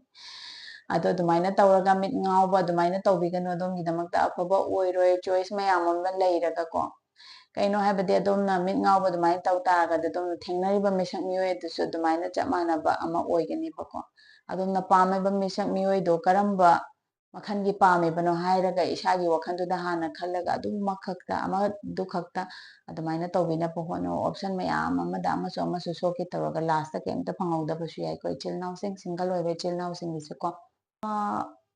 health ki matang da khara haijage ichil naw sing health ki matang da September month asi kok lu chikpa migraine gumba gi problem kidang lakpa yai kok lu chikpa ngawba adi kok lumba adumaina tawbagi wakhan yam henjana khanbi bagi adumain tawbagi kidang emotionally su balance tawdaba ko kidang lakpa ya health kida issue achawbadi thoina leite ko ichil naw sing samnong kai ken ba ichil naw sing khara su yawri ko wakhan henmana khanbagi stress kidang hantabiyo ichil naw sing mari subada cancer da leiba ichil naw sing ge mo gengasi June 21 daina July 22 fawbada poklabadi ichil naw sing adogi zodiac sign adu cancer oigani ko cancer ichil naw sing ki karino laibasi okay September month asigi financial relationship career amadi health karam tawani universe ni guide tawbiyo ichil naw sing ge cancer ichil naw sing next September gi hawalakpade ichil naw sing career amadi hana business tawba ichil naw sing di hana tawriba business aduda stable oiba ama tawraga adomna upgrade tawkhatpa natraga business to expand tawkhatpa natraga atopa business amagi amuk start tawbagi adumaina tawba oigani ko tawba hawba oigani adumaina tawba ichil naw sing ko growth uba phangi yamna sana pakna chawthokningbagi adugumba wakhal uba phangi ko ichil naw sing September gi hawgalakpa matam asida student sing oi taragasu makha tana chathaningba makha tana tamning tawningba mayam amagi adumaina tawba uba phangi office ta tawba thabak tawba ichil naw sing oi taragasu makha tana promotion gumbagi wari taba yai ko ichil naw sing adubu September gi mayai chelakpa month asi haida ningba kaibadi khidang laigadawri ichil naw sing ningba kaibagi maramsi third person amana oidoini maramsi aduna naknaba marup sing naknaba family member sing chekchina yengbiyu chekchina khanbiyu adona thajajaba kanana adongi thamoi thugairamgani adongi tawriba business tuda adongi loss oihalibra masagi khudongchaba yengaga haibadusu adongi partner business tawba ichil naw sing partnership semaga business tawba ichil naw sing aphet yengbiyu ko natraga family member ga or pullaga business tawminaba sing oi taragasu masagi kananaba yengba tawba yawribra haibadu kidang chekshanbiyu ko ichil naw sing kidang chekshanbiyu September gi month mayai ase kidang haidi thawai nungaitabagi kappa khotpa dugumbasu oiba yai isana maramdi nataba ko third person amna maram oiraga aduna kidang chekshanbiyu monthsigi loisalakpadadi adom isagidamagta yamna khanba ama oigani khanba haibade selfish oiba nate ko isagi growth gidamakta khanba self care kidang tawningbagi wakhalol ama lakani adomna paisa gumba saving gumba adomna tawba wana hotnajakpadugi enjoy tawba moment kidang su phangani September gi loisalakpa month sida koiba chatpa yai natraga ko garden gumba karika adomna pamjabada koiba chatpa yai invest tawgiba mayam ama adomgi achieve tawgiba mayam amagi adomsi celebrate tawba yai yamna nungaiba moment ama adumaina lakani ko ichil naw ayambana adumaina tawba uri ko aduga health ki khidang haijarge health ki da hairagade ichil naw sing lengjum gumba naba ko khudang sidaba adugumba-gi khidang problem lakani ko adagi chest pain gumba khidang lakpasu yai ko aduga minor heart ki problem issue khidang lakpasu yai ichil naw sing khidang chekshanbiyu ko heart ka mari leinaba aidi mai thamoi kainaba kanagumana tawbi taragasu yam henjinna khanbiruno ko kaigino haibada situation du permanent oiraga laigadaba nattabanina adugi mathang anakpada adongi damakta growth nungaiba lakadabanina adugi situation du matang du let it go tawhanaba hono ko adongi health problem lakani ꯊꯕꯛ ꯋꯥꯅ ꯁꯨꯔꯒ ꯏꯁꯥꯒꯤꯗꯃꯛꯇ ꯒ꯭ꯔꯣꯠꯀꯤꯗꯃꯛꯇ ꯑꯐꯕ ꯐꯦꯃꯤꯂꯤꯒꯤꯗꯃꯛꯇ ꯈꯟ ꯇꯥꯔꯒꯁꯨ ꯉꯥꯏꯍꯥꯛ ꯄꯣꯊꯥꯕꯤꯕꯗꯤ ꯀꯥꯎꯕ ꯌꯥꯗꯦꯀꯣ race ꯃꯇꯝ ꯆꯥꯅ ꯇꯧꯕꯤꯌꯨ ꯏꯁꯥꯒꯤ ꯈꯨꯗꯥꯡꯒꯨꯝꯕ ꯍꯥꯏꯕꯗꯤ ꯈꯨꯠ ꯅꯣꯡ ꯁꯤꯖꯤꯟꯅꯔꯒ ꯊꯕꯛ ꯌꯥꯝꯅ ꯁꯨꯕ ꯏꯆꯤꯜ ꯏꯅꯥꯎꯁꯤꯡ ꯈꯨꯠ ꯁꯤꯗꯕꯀꯣ ꯈꯨꯗꯥꯡ ꯁꯤꯗꯕ ꯇꯧꯕ ꯌꯥꯏ ꯑꯗꯨꯅ ꯑꯗꯣꯝꯅ ꯇꯨꯝꯗ꯭ꯔꯤꯉꯩ ꯃꯃꯥꯡꯗ ꯍꯥꯏꯗꯤ ꯈꯨꯠ ꯅꯣꯡꯒꯤ ꯃꯁꯥꯖ ꯇꯧꯕꯤꯕ ꯑꯗꯣꯝꯅ ꯑꯣꯏꯜ ꯊꯥꯎ ꯇꯧꯔꯒ ꯃꯁꯥꯖ ꯇꯧꯕꯤꯕ ꯑꯗꯨꯃꯥꯏꯅ ꯇꯧꯕ ꯑꯦꯛꯁꯔꯁꯥꯏꯁ ꯇꯧꯕꯤꯕꯀꯣ ꯑꯌꯨꯛ ꯉꯟꯇꯥ ꯍꯧꯒꯠꯄꯤꯔꯒ ꯈꯨꯠꯁꯥꯒꯤ ꯑꯣꯏꯕ ꯑꯦꯛꯁꯔꯁꯥꯏꯁ ꯇꯧꯕꯤꯕ ꯀꯥꯟꯅꯕ ꯐꯪꯒꯅꯤꯀꯣ ꯏꯆꯤꯜ ꯏꯅꯥꯎꯁꯤꯡ ꯃꯉꯥ ꯁꯨꯕꯗ ꯂꯤꯑꯣꯗ ꯂꯩꯕ ꯏꯆꯤꯜ ꯏꯅꯥꯎꯁꯤꯡꯒꯤ ꯑꯃꯨꯛ ꯌꯦꯡꯉꯁꯤ ꯖꯨꯂꯥꯏ 23ꯗꯒꯤꯅ ꯑꯥꯒꯁ 22 ꯐꯥꯎꯕꯗ ꯄꯣꯛꯑꯒꯗꯤ ꯏꯆꯤꯜ ꯏꯅꯥꯎꯁꯤꯡꯒꯤ ꯖꯣꯗꯤꯌꯥꯛ ꯁꯥꯏꯟ ꯑꯗꯣ ꯂꯤꯑꯣ ꯑꯣꯏꯒꯅꯤꯀꯣ ꯂꯤꯑꯣꯗ ꯂꯩꯕ ꯂꯤꯑꯣ ꯖꯣꯗꯤꯌꯥꯛ ꯁꯥꯏꯟꯒꯤ ꯏꯆꯤꯜ ꯏꯅꯥꯎꯁꯤꯡꯒꯤ ꯁꯦꯞꯇꯦꯝꯕꯔ ꯃꯟꯊ ꯑꯁꯤꯒꯤ ꯀꯔꯤꯌꯔ ꯐꯥꯏꯅꯥꯟꯁꯤꯌꯦꯜ ꯍꯦꯜꯊ ꯑꯃꯗꯤ ꯔꯤꯂꯦꯁꯟꯁꯤꯞ ꯀꯔꯝ ꯇꯧꯒꯅꯤ ꯌꯨꯅꯤꯚꯔꯁꯅ ꯒꯥꯏꯗ ꯇꯧꯕꯤꯌꯨ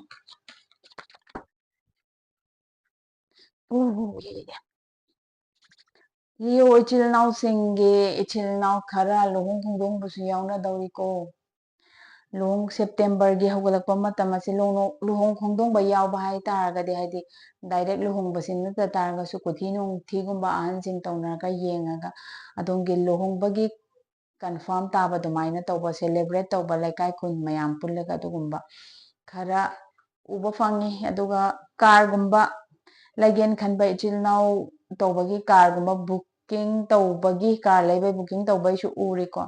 ꯌꯨꯝ ꯀꯩꯒꯨꯝꯕ ꯁꯥꯕ ꯏꯆꯤꯜ ꯏꯅꯥꯎꯁꯤꯡꯒꯤ ꯁꯦꯞꯇꯦꯝꯕꯔ ꯃꯟꯊ ꯑꯁꯤꯗ ꯌꯨꯝ ꯀꯩ ꯁꯪꯒꯥꯕ ꯑꯗꯨꯃꯥꯏꯅ ꯇꯧꯕ ꯅꯠꯇ꯭ꯔꯒ ꯌꯨꯝ ꯀꯩ ꯁꯥꯕ ꯍꯧꯕ ꯏꯆꯤꯜ ꯏꯅꯥꯎ ꯈꯔꯁꯨ ꯎꯕ ꯐꯪꯉꯤꯀꯣ ꯁꯦꯞꯇꯦꯝꯕꯔꯒꯤ ꯍꯧꯒꯠꯂꯛꯄ ꯃꯟꯊ ꯑꯁꯤ ꯁꯦꯂꯦꯕ꯭ꯔꯦꯠ ꯇꯧꯕ ꯃꯌꯥꯝ ꯄꯨꯜꯂꯒ ꯑꯗꯣꯝꯒꯤ ꯅꯨꯡꯉꯥꯏꯕ ꯃꯣꯃꯦꯟ ꯑꯗꯨꯝ ꯃꯌꯥꯝ ꯄꯨꯜꯂꯒ ꯑꯦꯟꯖꯣꯏ ꯇꯧꯕ ꯑꯗꯨꯃꯥꯏꯅ ꯎꯏꯀꯣ ꯁꯦꯞꯇꯦꯝꯕꯔꯒꯤ ꯃꯌꯥꯏ ꯆꯜꯂꯛꯄ ꯃꯟꯊꯁꯤ ꯏꯆꯤꯜ ꯏꯅꯥꯎꯁꯤꯡꯁꯤ ꯂꯤꯑꯣꯒꯤ ꯏꯆꯤꯜ ꯏꯅꯥꯎꯁꯤꯡꯁꯤꯀꯣ ꯁꯦꯞꯇꯦꯝꯕꯔꯒꯤ ꯃꯟ ꯑꯁꯤ ꯑꯌꯥꯝꯕ ꯃꯤꯒꯤ ꯃꯇꯦꯡ ꯄꯥꯡꯅꯕꯒꯤ ꯋꯥꯈꯜ ꯈꯛꯇ ꯃꯤꯒꯤꯗꯃꯛꯇ ꯃꯇꯝ ꯈꯨꯗꯤꯡꯃꯛꯇ ꯑꯦꯚꯥꯏꯂꯦꯕꯜ ꯑꯣꯏꯕ ꯃꯤ ꯀꯅꯥꯒꯨꯝꯕ ꯑꯃꯒꯤ ꯅꯨꯡꯉꯥꯏꯇꯕ ꯂꯩꯕ ꯅꯠꯇ꯭ꯔꯒ ꯑꯗꯣꯝꯒꯤ ꯑꯔꯩꯕ ꯀꯅꯥꯒꯨꯝꯕ ꯃꯔꯨꯞ ꯃꯄꯥꯡ ꯑꯃꯒꯤ ꯂꯩꯇꯦꯅ ꯍꯥꯏꯔꯛꯄ ꯃꯇꯝꯗ ꯄꯤꯊꯣꯛꯄ ꯄꯥꯝꯃꯨꯗꯕ ꯑꯗꯨꯃꯥꯏꯅ ꯇꯧꯕ ꯑꯣꯏꯒꯅꯤꯀꯣ ꯁꯦꯞꯇꯦꯝꯕꯔꯒꯤ ꯃꯌꯥꯏ ꯆꯜꯂꯛꯄꯩ ꯃꯟꯊ ꯑꯁꯦ ꯑꯗꯨꯕꯨ ꯏꯁꯥꯒꯤꯅꯦ ꯍꯥꯏꯕꯗꯗꯤ ꯀꯅꯥꯝꯇ ꯂꯩꯇꯕꯒꯤ ꯐꯨꯡꯕꯪꯅꯕ ꯑꯗꯨꯃꯛꯇꯤ ꯈꯔꯗꯤ ꯂꯩꯒꯅꯤꯀꯣ ꯃꯤꯉꯣꯟꯗꯗꯤ ꯎꯠꯊꯣꯛꯏ ꯑꯗꯣꯝꯒꯤ ꯑꯋꯥꯕꯁꯤ ꯏꯁꯥ ꯏꯇꯣꯝꯇꯗ ꯂꯣꯠꯆꯕ ꯑꯣꯏꯅ ꯇꯧꯋꯦꯀꯣ ꯑꯗꯨꯒ ꯁꯥꯎꯅꯤꯡꯉꯀꯥꯟꯗ ꯏꯁꯥ ꯏꯇꯣꯝꯗ ꯐꯨꯗꯣꯛꯆꯔꯒ ꯏꯁꯥ ꯏꯇꯣꯝꯗ ꯋꯥꯍꯟꯖꯕ ꯑꯗꯨꯃꯥꯏꯅ ꯇꯧꯋꯤ ꯁꯦꯞꯇꯦꯝꯕꯔꯒꯤ ꯃꯌꯥꯏ ꯑꯣꯏꯕ ꯃꯟꯊꯁꯦ ꯏꯆꯤꯜ ꯏꯅꯥꯎꯁꯤꯡ ꯑꯗꯨꯒ ꯁꯦꯞꯇꯦꯝꯕꯔꯒꯤ ꯂꯣꯏꯁꯤꯜꯂꯛꯄꯒꯤ ꯃꯟꯊꯀꯤ ꯂꯣꯏꯁꯤꯜꯂꯛꯄꯁꯦ ꯏꯃꯣꯁꯅꯦꯜꯂꯤ ꯍꯥꯏꯗꯤ ꯐꯨꯜꯐꯤꯜ ꯑꯣꯏꯕ ꯏꯃꯣꯁꯅꯦꯜꯂꯤ ꯌꯥꯝꯅ ꯅꯨꯡꯉꯥꯏꯕ ꯃꯟꯊ ꯑꯣꯏꯒꯅꯤꯀꯣ ꯃꯔꯨꯞ ꯃꯄꯥꯡꯁꯤꯡ ꯅꯨꯡꯁꯤ ꯆꯥꯟꯅꯕ ꯃꯔꯨꯞ ꯃꯄꯥꯡꯁꯤꯡ ꯃꯌꯥꯝ ꯑꯃ ꯊꯦꯡꯅꯕ ꯌꯥꯏ ꯑꯗꯣꯝꯒꯤ ꯒ꯭ꯔꯣꯠꯀꯤꯗꯃꯛꯇ ꯌꯥꯝꯅ ꯐꯕ ꯑꯃꯁꯨ ꯑꯣꯏꯒꯅꯤ ꯀꯔꯤꯌꯔꯗ ꯂꯩꯕ ꯏꯆꯤꯜ ꯏꯅꯥꯎꯁꯤꯡꯀꯣ ꯁꯦꯞꯇꯦꯝꯕꯔꯒꯤ ꯍꯧꯒꯠꯂꯛꯄꯒꯤ ꯃꯟꯊ ꯑꯁꯤꯗꯁꯨ ꯑꯗꯣꯝꯒꯤ ꯀꯔꯤꯌꯔꯒꯤꯗꯃꯛꯇ ꯌꯥꯝꯅ ꯅꯨꯡꯉꯥꯏꯕ ꯑꯗꯨꯒꯨꯝꯕ ꯄꯥꯎ ꯇꯥꯕ ꯂꯝꯕꯤ ꯈꯪꯕ ꯑꯗꯨꯃꯥꯏꯅ ꯇꯧꯕ ꯑꯣꯏꯒꯅꯤ ꯁꯦꯞꯇꯦꯝꯕꯔꯒꯤ ꯃꯌꯥꯏ ꯆꯜꯂꯛꯄꯗꯗꯤ ꯈꯤꯇꯪ ꯆꯤꯡꯅꯕ ꯅꯠꯇ꯭ꯔꯒ ꯑꯣꯏꯒꯗꯣꯏꯔꯥ ꯑꯣꯏꯔꯣꯏꯗ꯭ꯔꯥ ꯍꯥꯏꯕꯒꯤ ꯈꯤꯇꯪ ꯅꯨꯡꯅꯥꯡꯕ ꯑꯗꯨꯃꯥꯏꯅ ꯑꯣꯏꯒꯅꯤ ꯂꯣꯏꯁꯤꯜꯂꯛꯄꯗ ꯑꯃꯨꯛ ꯌꯥꯝꯅ ꯍꯔꯥꯎꯕ ꯑꯣꯏꯒꯅꯤꯀꯣ ꯍꯥꯏꯗꯤ ꯐꯨꯜꯐꯤꯜ ꯑꯣꯏꯕ ꯑꯁ ꯑꯩꯁꯦ ꯃꯥꯏ ꯁꯣꯏꯗꯅ ꯄꯥꯛꯑꯒꯅꯤ ꯍꯥꯏꯕꯒꯤ ꯑꯗꯨꯃꯥꯏꯅ ꯏꯁꯇꯨꯗꯦꯟꯁꯤꯡ ꯑꯣꯏ ꯇꯥꯔꯒꯁꯨꯀꯣ ꯑꯗꯣꯝꯅ ꯍꯣꯠꯅꯖꯔꯤꯕꯗꯨꯒꯤ ꯃꯍꯩ ꯆꯥꯒꯅꯤ ꯈꯟꯕꯒꯤ ꯏꯁꯥꯗ ꯌꯥꯝꯅ ꯅꯨꯡꯉꯥꯏꯖꯕ ꯃꯣꯃꯦꯟ ꯑꯗꯨꯃꯥꯏꯅ ꯇꯧꯕꯗꯣ ꯑꯣꯏꯒꯅꯤꯀꯣ ꯌꯥꯝꯅ ꯄꯤꯁ ꯑꯣꯏꯕ ꯃꯣꯃꯦꯟ ꯑꯗꯨ ꯑꯣꯏꯒꯅꯤ ꯏꯁꯣꯔꯒꯤ ꯃꯤꯡ ꯁꯣꯜꯂꯒ ꯑꯗꯣꯝꯁꯦ ꯌꯥꯝꯅ ꯅꯨꯡꯉꯥꯏꯖꯕ ꯋꯥꯈꯜꯂꯣꯟ ꯑꯗꯨꯃꯥꯏꯅ ꯇꯧꯕꯗꯣ ꯑꯣꯏꯒꯅꯤꯀꯣ ꯁꯦꯞꯇꯦꯝꯕꯔꯒꯤ ꯂꯣꯏꯁꯤꯜꯂꯛꯄ ꯃꯟꯊ ꯑꯁꯤꯗꯀꯣ ꯕꯤꯖꯤꯅꯦꯁ ꯇꯧꯔꯤꯕ ꯏꯆꯤꯜ ꯏꯅꯥꯎꯁꯤꯡ ꯑꯣꯏꯇꯥꯔꯒꯁꯨ ꯑꯗꯣꯝꯅ ꯇꯧꯖꯒꯦ ꯈꯟꯖꯔꯤꯕꯗꯨꯗ ꯌꯥꯝꯅ ꯄꯤꯁꯐꯨꯜ ꯑꯣꯏꯅ ꯌꯥꯝꯅ ꯀꯥꯝ ꯑꯣꯏꯅ ꯆꯠꯀꯦ ꯍꯥꯏꯕꯒꯤ ꯋꯥꯈꯜꯂꯣꯟ ꯑꯃꯗ ꯁ꯭ꯇꯥꯔꯠ ꯇꯧꯕ ꯑꯗꯨꯃꯥꯏꯅ ꯏꯃꯣꯁꯅꯦꯜꯂꯤ ꯑꯗꯨꯃꯥꯏꯅ ꯁ꯭ꯇꯥꯔꯠ ꯇꯧꯕꯗꯣ ꯑꯗꯨꯃꯥꯏꯅ ꯑꯣꯏꯒꯅꯤ ꯁꯦꯞꯇꯦꯝꯕꯔꯒꯤ ꯃꯟꯊ ꯑꯁꯤ ꯏꯆꯤꯜ ꯏꯅꯥꯎꯁꯤꯡꯀꯣ ꯍꯦꯜꯊꯀꯤ ꯑꯣꯏꯅ ꯈꯤꯇꯪ ꯅꯨꯡꯉꯥꯏꯔꯣꯏꯗꯕꯁꯤ ꯁꯦꯞꯇꯦꯝꯕꯔꯒꯤ ꯃꯟꯊ ꯑꯁꯤꯀꯣ ꯏꯆꯤꯜ ꯏꯅꯥꯎꯁꯤꯡ ꯈ꯭ꯋꯥꯡ ꯅꯥꯕꯒꯨꯝꯕꯈꯤꯇꯪ ꯌꯥꯎꯕ ꯌꯥꯏꯀꯣ ꯑꯗꯨꯒ ꯏꯁꯤꯡ ꯄꯨꯛꯆꯠ ꯍꯥꯏꯒꯗ꯭ꯔꯥ ꯑꯩꯈꯣꯏꯒꯤ ꯏꯁꯤꯡ ꯌꯥꯝꯅ ꯆꯠꯄꯀꯣ ꯃꯄꯥꯟ ꯊꯣꯛꯄꯒꯤꯁꯤꯗ ꯈꯤꯇꯪ ꯅꯨꯡꯉꯥꯏꯇꯕꯒꯤ ꯄ꯭ꯔꯣꯕ꯭ꯂꯦꯝ ꯑꯗꯨꯃꯥꯏꯅ ꯂꯩꯕꯁꯨ ꯈꯤꯇꯪ ꯎꯏꯀꯣ ꯏꯆꯤꯜ ꯏꯅꯥꯎꯁꯤꯡ ꯁꯦꯞꯇꯦꯝꯕꯔꯒꯤ ꯃꯟꯊꯁꯦ ꯑꯗꯨꯅ ꯆꯥꯕ ꯇꯨꯝꯕ ꯑꯗꯒꯤ ꯏꯁꯤꯡ ꯊꯛꯄ ꯃꯇꯝ ꯅꯥꯏꯕꯤꯌꯨꯀꯣ ꯑꯗꯨꯒ ꯏꯁꯤꯡ ꯊꯛꯄ ꯃꯇꯝꯗ ꯍꯥꯏꯗꯤ ꯑꯩꯈꯣꯏꯒꯤ ꯊꯕꯛ ꯏꯪꯈꯥꯡ ꯆꯠꯊꯣꯛꯄꯒꯤ ꯑꯐꯪ ꯑꯐꯪꯕ ꯍꯦꯛꯇ ꯊꯛꯆꯟꯗꯕꯗꯣ ꯑꯗꯨꯃꯥꯏꯅ ꯇꯧꯕ ꯌꯥꯔꯒꯗꯤ ꯌꯨꯝꯗꯒꯤ ꯑꯗꯣꯝꯅ ꯌꯨꯝꯒꯤ ꯐꯩꯌꯦꯅ ꯈꯟꯕ ꯏꯁꯤꯡ ꯑꯗꯨꯃꯥꯏꯅ ꯇꯧꯔꯒ ꯀꯦꯔꯤ ꯇꯧꯔꯒ ꯄꯨꯕꯤꯔꯒ ꯑꯗꯨꯃꯥꯏꯅ ꯊꯛꯄꯤꯌꯨ ꯁꯨꯃꯥꯏꯅ ꯂꯩꯌꯦ ꯁꯦꯞꯇꯦꯝꯕꯔꯒꯤ ꯃꯟꯊ ꯑꯁꯤ ꯂꯤꯑꯣ ꯏꯆꯤꯜ ꯏꯅꯥꯎꯁꯤꯡꯒꯤ ꯇꯔꯨꯛ ꯁꯨꯕꯗ ꯚꯔꯒꯣꯗ ꯂꯩꯕ ꯏꯆꯤꯜ ꯏꯅꯥꯎꯁꯤꯡꯒꯤ ꯑꯃꯨꯛ ꯌꯦꯡꯉꯁꯤ ꯑꯥꯒꯁꯀꯤ 23ꯗꯒꯤꯅ ꯁꯦꯞꯇꯦꯝꯕꯔꯒꯤ 22 ꯐꯥꯎꯕꯗ ꯄꯣꯛꯂꯒꯗꯤ ꯏꯆꯤꯜ ꯏꯅꯥꯎꯁꯤꯡ ꯑꯗꯣ ꯚꯔꯒꯣ ꯑꯣꯏꯒꯅꯤꯀꯣ ꯚꯔꯒꯣꯒꯤ ꯏꯆꯤꯜ ꯏꯅꯥꯎꯁꯤꯡ financial relationship career amadi health karam togani universe na guide togi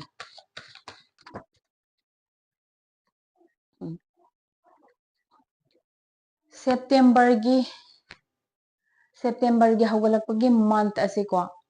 Virgo da lay bechil now sing September gi hawgalakpagi month asida isagi haidi lambi du da chachage haibai tamakta isa itomda tongkhai jaba isolate tauba habadi sina mangnaba natraga mi mayamdagi nathayge haiba nataba isagi lambi achumba khara khangge haibagi damakta ko haidi mayam tinba mafamdagi kidang nathayba isa itomdagi self intuition tajaba ko isa itomdagi oiba journey amada chatke khanbagi adugumba mansigi hawgalakpa man asi oigani ko ichil naw khara meditation gumba tawbiba natraga spiritual gi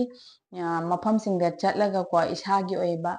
guidance lawbiba matamda yamna kanagani Virgo singi hawgalakpagi month ase month ki mayai chalakpada adom se balance tawraga chatkani ko universe na adom gi damakta support tawge khanba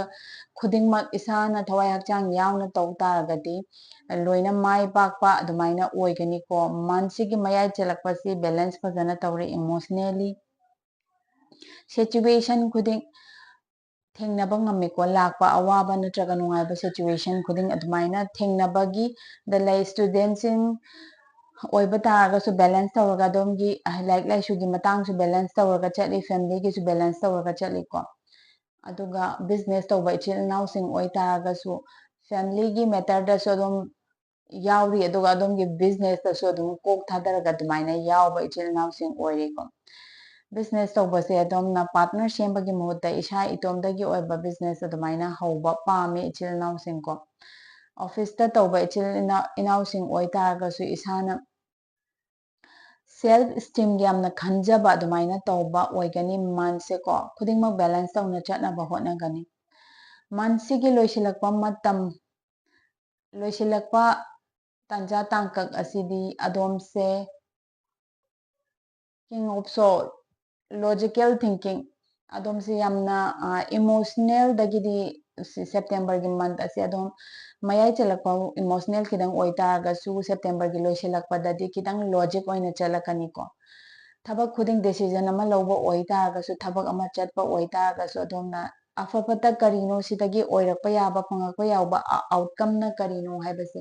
fazana wakhan thadarakanda adumaina chatpa oigani ko ichil now sing September gi month ase aduga Virgo da leba ichil now sing health ki matang da haiba oi taragadi ichil now sing kidang section biyo tuition khosan ba tawbagi khongogumba naraga matam khara chatpa nongba ngamdaba adumaina tawba ichil now khara su yawgani ko aduga tang chikpa natraga khusagumba kidang nabagi adumaina tawba ichil now khara su yawri sina Virgo ichil now singini ko mathanggi taret subada Libra da leba ichil now singi amuk yengasi September gi 23 dagi October gi 22 fawbada pokabadi ichil now singdo Libra gi ichil now singi ko September month asigi career financial relationship amadi health karam tawgani haibada universe na guide tawbiyo Libra gi ichil now singi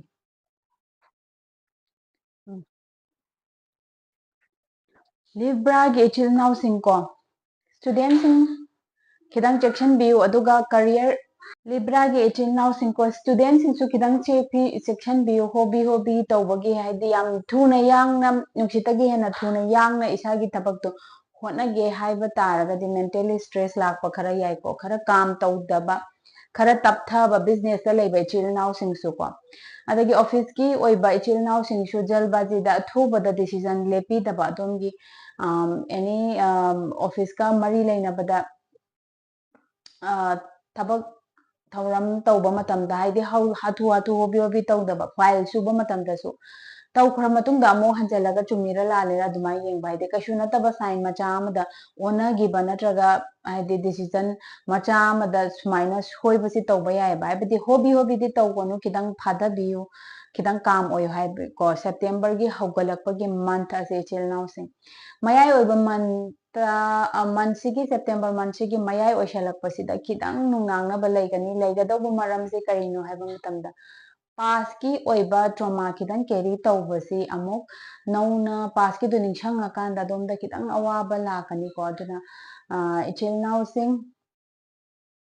Libra की इचिल नाउसिंगना September की month मयाय चंगकवा असाइदा पास की trauma दो अदुना मरम ओइरकांदा relationship तसु खिदंग नुंगाइनदबा लाकनीको पास की पुथोकनरकांदा अदुना अदोमना करिगुंबा याम काम ओइबा नुमिता काम ओइबा शकलोन उत्पा तारगस अदोमगे partner नत्रगा अदोमसे अदोमगे wild side तुसु अमोमो उथोकपा तंजा अदुमाइना लाए सेप्टेम्बर की मंथ मयाय सिदा पास की ट्रॉमा दो रिलीज तौबा मथौ याम ताई काम ओइना आइदि पीसफुल ओइना लेइनबगी दमक्तको सेप्टेम्बर की लोइसलकवा मंथ असिसु इसासी इथक इपोम नाइबा हाइबदि इमोशनली बैलेंस तौदबा अदुमाइना हाइफेट तौगनिको लिब्रा से सेप्टेम्बर मंथ असे अदुना इसाना तौबइगदबसे इमोशनल बैलेंस तौनबा खिदंग होटनाबियो करिगुंबा मचा अमदसु हेक्दा सावगदबा करिगुंबा मचा मीना अमा हाइरको शेक्ता थमोय सोकदबा अदु मयामदुदै कंट्रोल तौनबा होटनाबियो इसासे थबक हॉबी तौदनबा होटनाबियो अयाबा मतमदा अदुगा पास की ओइबा अदोम ओइतारगसु एगी कार्डसे येंगबिरिबा नुपी ओइतारगसु नुपा ओइतारगसु पास की वारी नत्रगा थौदोक पुथोगा सिचुएशन दो अमुक हन्ना रिन्यू तौहनबा मतमदा को यामना नुंगाइतबा ओइगनिको मोमेंट पास की हाइसे नुंगाइबा निंगसंबा ओइदेबको कार्डसे की मतुंगिना नुंगाइतबा थोकिबा सिचुएशन अदुगुंबा नत्रगा नुंगाइतबा मीगी मतंग दुमाइ निंगसंबा ओइ अदुमाइना तौदनबा होटनाबियोको सेप्टेम्बर की मंथ असे इचिल नाउसिंग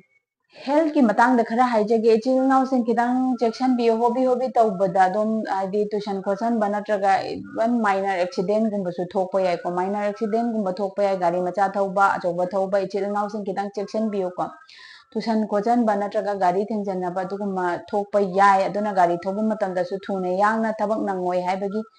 मवोंग मतौगुमा अदुमाइना थौगनो खिदंग काम ओइना control ngamba gi chang thaubiyo mi gari da thengjan khochaluba tawbosu yaiko wakhan nungaitaba nungnangba khidang thokpa ya emotionally haidi thawai nungaitaba adugumba mayam ama tawbosu yaiko thajin chawatpa gumbasu khidang leiba yai ichen naw sing aduna yamna morok hairok saba posak sing ko khidang hanthana bohona biyo ko September gi month si ichen naw sing निपान सुबदा Scorpio दा लेबा इचिल नाव सिंगे मो गेंगसी October की 23 दगी नवंबर की 21 फावबदा पोकलबदी zodiac sign अदो इचिल नाव सिंगे स्कॉर्पियो ओइको स्कॉर्पियो दा लेबा इचिल नाव सिंगे सेप्टेम्बर मंथ असिगी फाइनेंशियल रिलेशनशिप हेल्थ करियर करम तौगनी यूनिवर्स ने गाइड तौबियो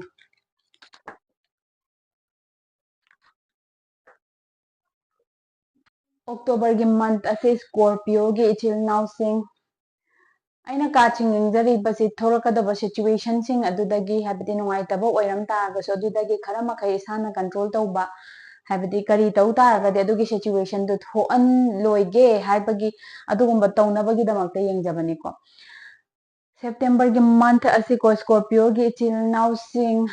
खिदंग सेक्शन बियो रिलेशनशिप ते लेबा इचिल नाव सिंग ओइ तारगसुको यामना साउनबना मरम ओइरगा ब्रेकअप कुंबा तौगे हाबगी खना चैनबा अदुगुंबा थोकपा याइको याना थाजजबा मफमदा पैसा नुंसा औरसु इन्वेस्ट तौबा अदुदा फजना फाउंडेशन दु चेक तहौदबा हाइदि मफमदु चुमिरा लामिरा नत्रगा कयाम फरिनो फत्रबनो येंगहौदबिदा इन्वेस्ट तौगिबा खिदंग मांगबगी को अदुगुंबा थोकपा याइको सेप्टेम्बर की हौगलकपा मंथ असिदा को इचिल नाव सिंग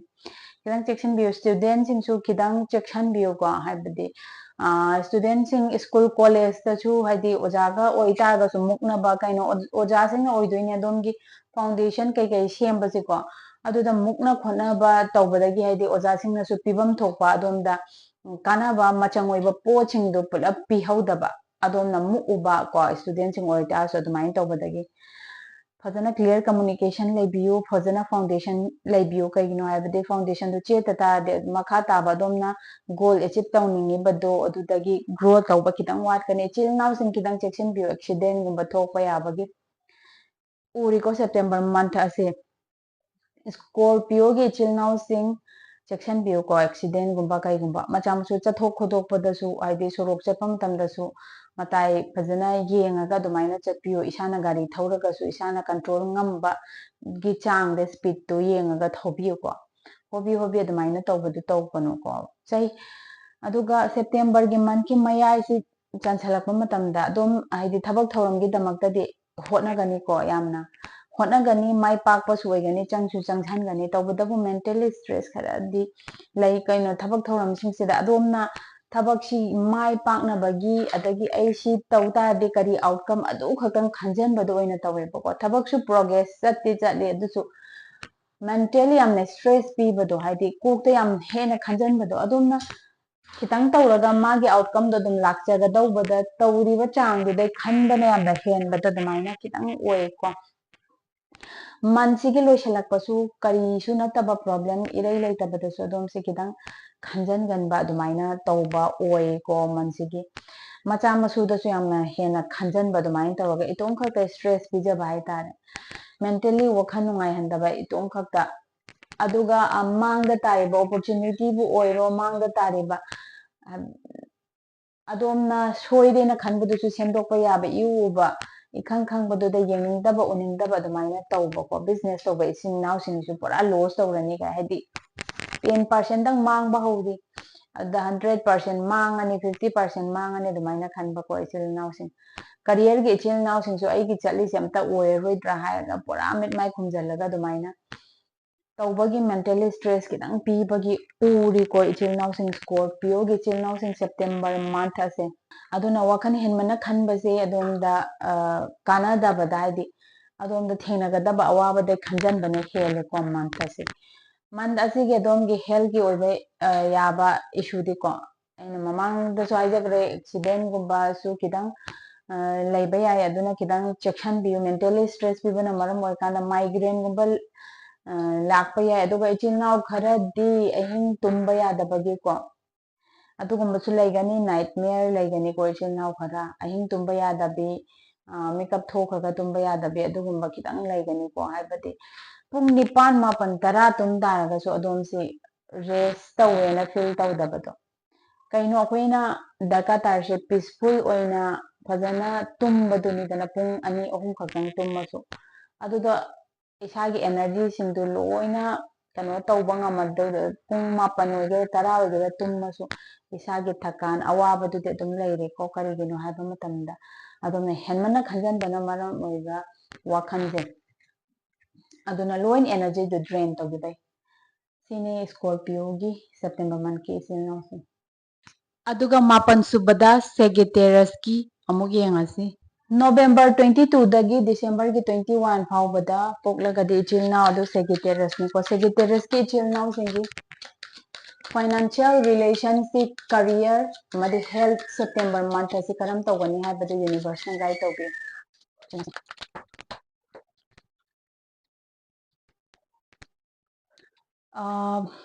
Sagittarius ki ichil naw singi ko September ki month ki haugalakpa si adom gi damakta transition period oigani ko pass ki matamda adom na nungai gi daba career da lebe ichil naw sing orsu career option adom na khangiba singdo habdi pamdrena hairaga adumaina thoklakhiba adugumbagi transition period oigani ko transition period haise awabadudagi sumsum habdi adomna pamjaba maikerom da lakpagi adugumba period adu oigani ko adagi business tawba isin naw singsu hana tawrambadagi loss oire hairaga pura thadoga business anauba hongbagi adugumba tangkak oigani ichil naw khara ama adadagi hana tawramba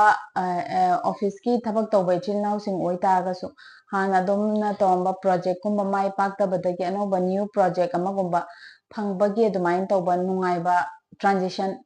awabadagi nungaiba ronda sum lakpagi transition period adu oigani ko man ki mayai chalakpadadi adom si any adomna decision ama lobo matamda life ka mari leinaba oigera job ka mari leinaba oigera natraga adomgi career business poigera kari outcome lakani karimta khandabida adomna adomgi loyal oina hai tare isagi tawriba thabaktuda lakningba laksasanu khongsi thangjinda taragadi ai sidai afaba lakani phataba lakani kamain khangani hairaga akiba amta leitana khong thangjanbado oigani ko September gi mid oibagi September month ki mayai chansalakpasida aduga September gi loisalamdai saida kidang isada kidang stress pijabadawna tawba ama lai ngasai transition period ta su laire transition period tuda habadi nungaigadabadуда isagi pass ki do momuk isana pusalakna bo hotna bako adumaina tawbagi tangka kidang laire September gi loisalakpa month asida sigisi kaisu natabada isana haidi oiraroidaba haitare pass ki haugraba natraga thokrabado khanjalakanda amumuk khangawdabida adumaina paisalakpasina tumba chabada matam kaihalakpa sumaina tawba khitang laiko September loisalakpasida ko aduna Sagittarius ki ichil naw sing wakhan henjina khanbigano ko health ki oiba yaba issue sing amu yengasi ko September month kokchikpa adagi eye mid ka mari leinaba problem su kidang leidauba male ko kumba chikpa khotpa tawga di mid ki check tawthokpiba su yai ko Sagittarius ki ichil naw sing tujan khojan ba tawba yai yamna sathina adumaina tawba makti ude adubu minor oiba tujan khojan ba sumaina tawba yai ko sigumba su kidang chection bise ko ichil naw tara subada Capricorn gi amuk yengasi December gi 22 dagi January gi 19 fawbada po abadi ichil naw sing ado Capricorn ni ko Capricorn gi ichil naw sing gi September gi month asigi career financial relationship amadi health ki kari problem legani universe na guide tawbi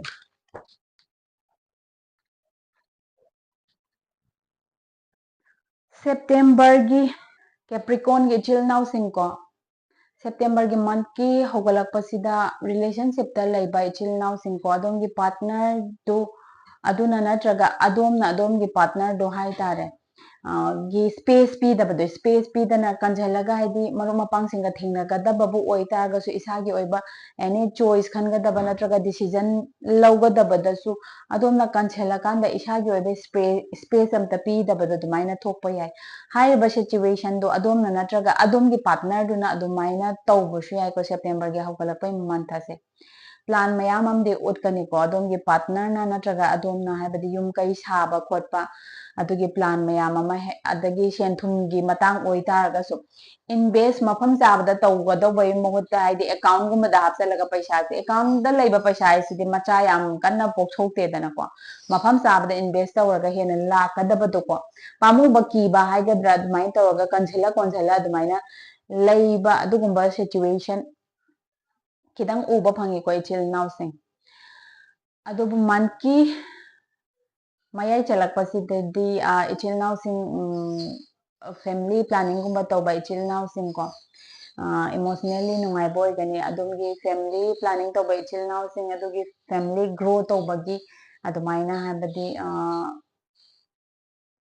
new member hengatpagi adugumba pauta gadaba ichil naw sing su yauri ko September month ki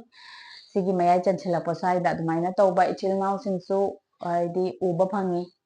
emotionally yamna fulfill oiba ko family amata oire haibagi adugumba uba phangi aduga ichil naw khara luhong khongdongbagi adumaina khannara laiba ichil naw singsu family ga wari sanarakanda luhong khongdongbagi wa lepnaba khotnaba adumaina tawba ichil naw kharasu yauri uba phangi ko aduga ichil naw kharadi magi journey anauba career gi natraga magi startup anauba haunabagi damakta isagi intuition targa isa itomdagi oiba lambel amada chatpa adumain su oire haibadi mayamdagi kidang nathairakanda nathaiba haisi mayamdai tongan tabagi wafam nataba aidi isagi matam isana pijabado adumaina pamba ichil naw singsu yauri ko aduna step chu macha macha thangaga haidi chakwan kandabida macha macha thangakanda isagi oiba journey ama career gi matang sida oitarga su natraga business tawba ichil naw singna business ki matangda aduga tabak tawba promotion gumba kaningba ichil naw singna oy taragasu magi lambi du yamna macha khaina ithandagi oiba kanamtagi help yawtabida adumaina tawbagi kidang uba phangi ko ichil naw sing September gi month loisalakpa saida health ki lakpa yabase ichil naw sing kidang exercise watlaga chaba thakpana kidang henjenba ichil naw sing yawri Capricorn da leba ichil naw sing September gi month asida weight hengatpagi adugumba issue khara lakani aduna sana khotnaba adumai tawbadi lepi ganuko adagi mid nong su kidang yengthokpiu mid checkup kuina tawdaba ichil naw khara su uba phangi ko mid checkup tawdaba kuina tawdaba ichil naw sing su checkup tawthokpiu ko haidi mid ki power gum hengkatlamba adumaina tawba yabagi potsak uba phangi ko sina Capricorn da leba ichil naw singi ko Taramathoi subada Aquarius ke amuk yengasi January gi 20 dagi February gi 18 phawbada poklagadi ichil naw sing aduge zodiac ado Aquarius oigani ko Aquarius da laiba ichil naw singi ko September gi month asigi career financial relationship amadi health ki kari problem lakani habadi universe na guide tabi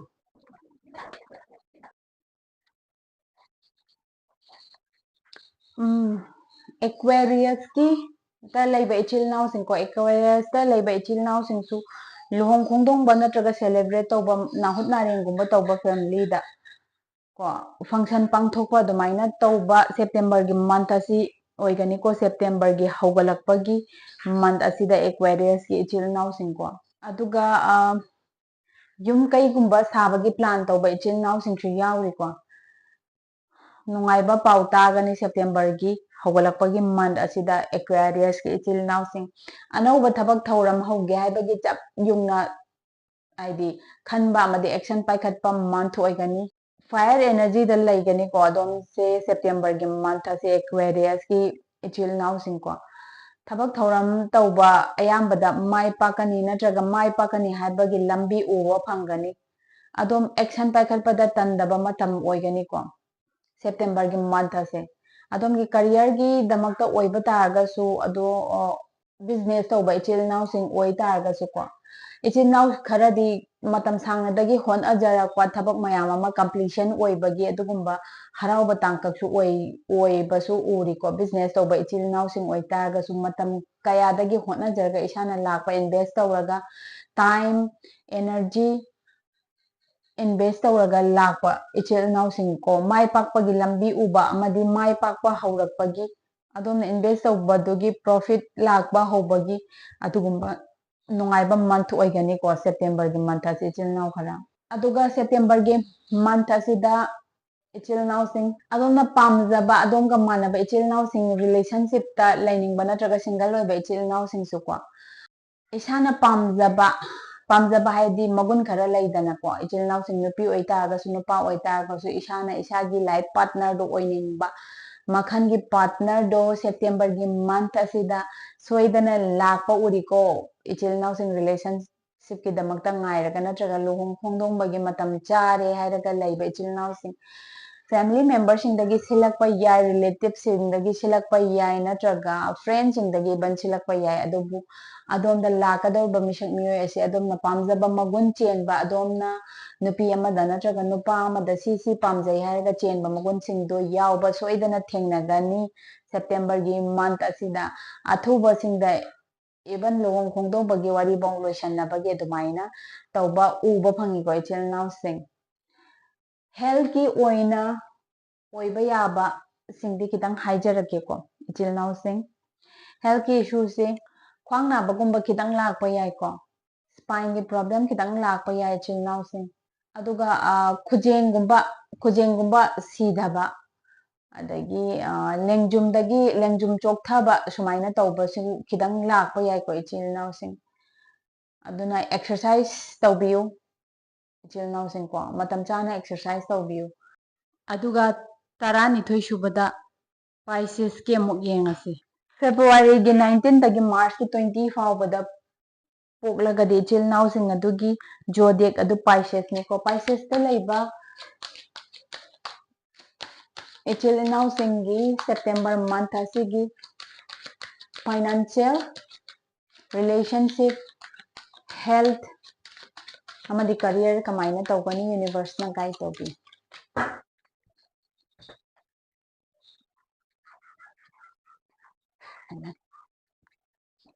September gi month ase ko career da hairagana tabak thauram haidi office kumba kaba ichil inau sing oi taragasu ko adom gi position duda lakthuna bohotna ba kidang yaurkani ko September gi haukalakpa month asida haidi adom gi colleagues marak tagi oi ba yai adom gi thabak thoram do adom gi boss na natraga adom gi senior da complain gumba tauba kaino haibadi adom gi leiriba position dudagi tana ba natraga boss singna chan babu oi taraga so dudagi hantana ba adumaina tauba September gi month ki haukalakpa se kidang tauba ui ko tauba ui asidagi isana isa defend tawjana ba leibiyo aduna khatnaba kaika adudadi yauba nataba natraga khatnabiba nataba isagi position do hold tawraga leinaba hotnabiyo ko September gi haugalakpa month asi mayai chalakpa month asi adomna thabak thauram tawbagi matang oi taragasu career gi isagi business tawba ichil nau sing oi taragasu khidang perspective se haibadi thabak thauram tawbagi hanadagi adomna tawraga lakpa pattern se sidagi khidang hongge haibagi wakalon adumaina khidang uba phangi ko September gi month ase aduga month gi loishalakpada kanagumba khangna chanabana betray tawbagi adumaina haidi yamna nungai tabado yamna thajabana haidi tungdagi adomda laklakpado ko yamna thajadana adomna yamna naknaba marup mapang oiba yai natraga family member dagi oiba yai sukan khaludaba misakna adumaina tawbagi khidang uba phangi September gi month ase khidang chekshanbiyo ko anakpa khangmadagi de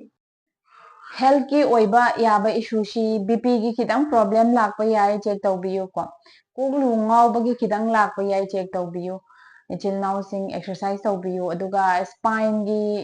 nungai tabasu khidang lakani haina uba phangi ko September gi month ase ichil nau sing aigi video sing asina adom gi life ta gentle guide macha mamam pi khanbi taragade aigi video bu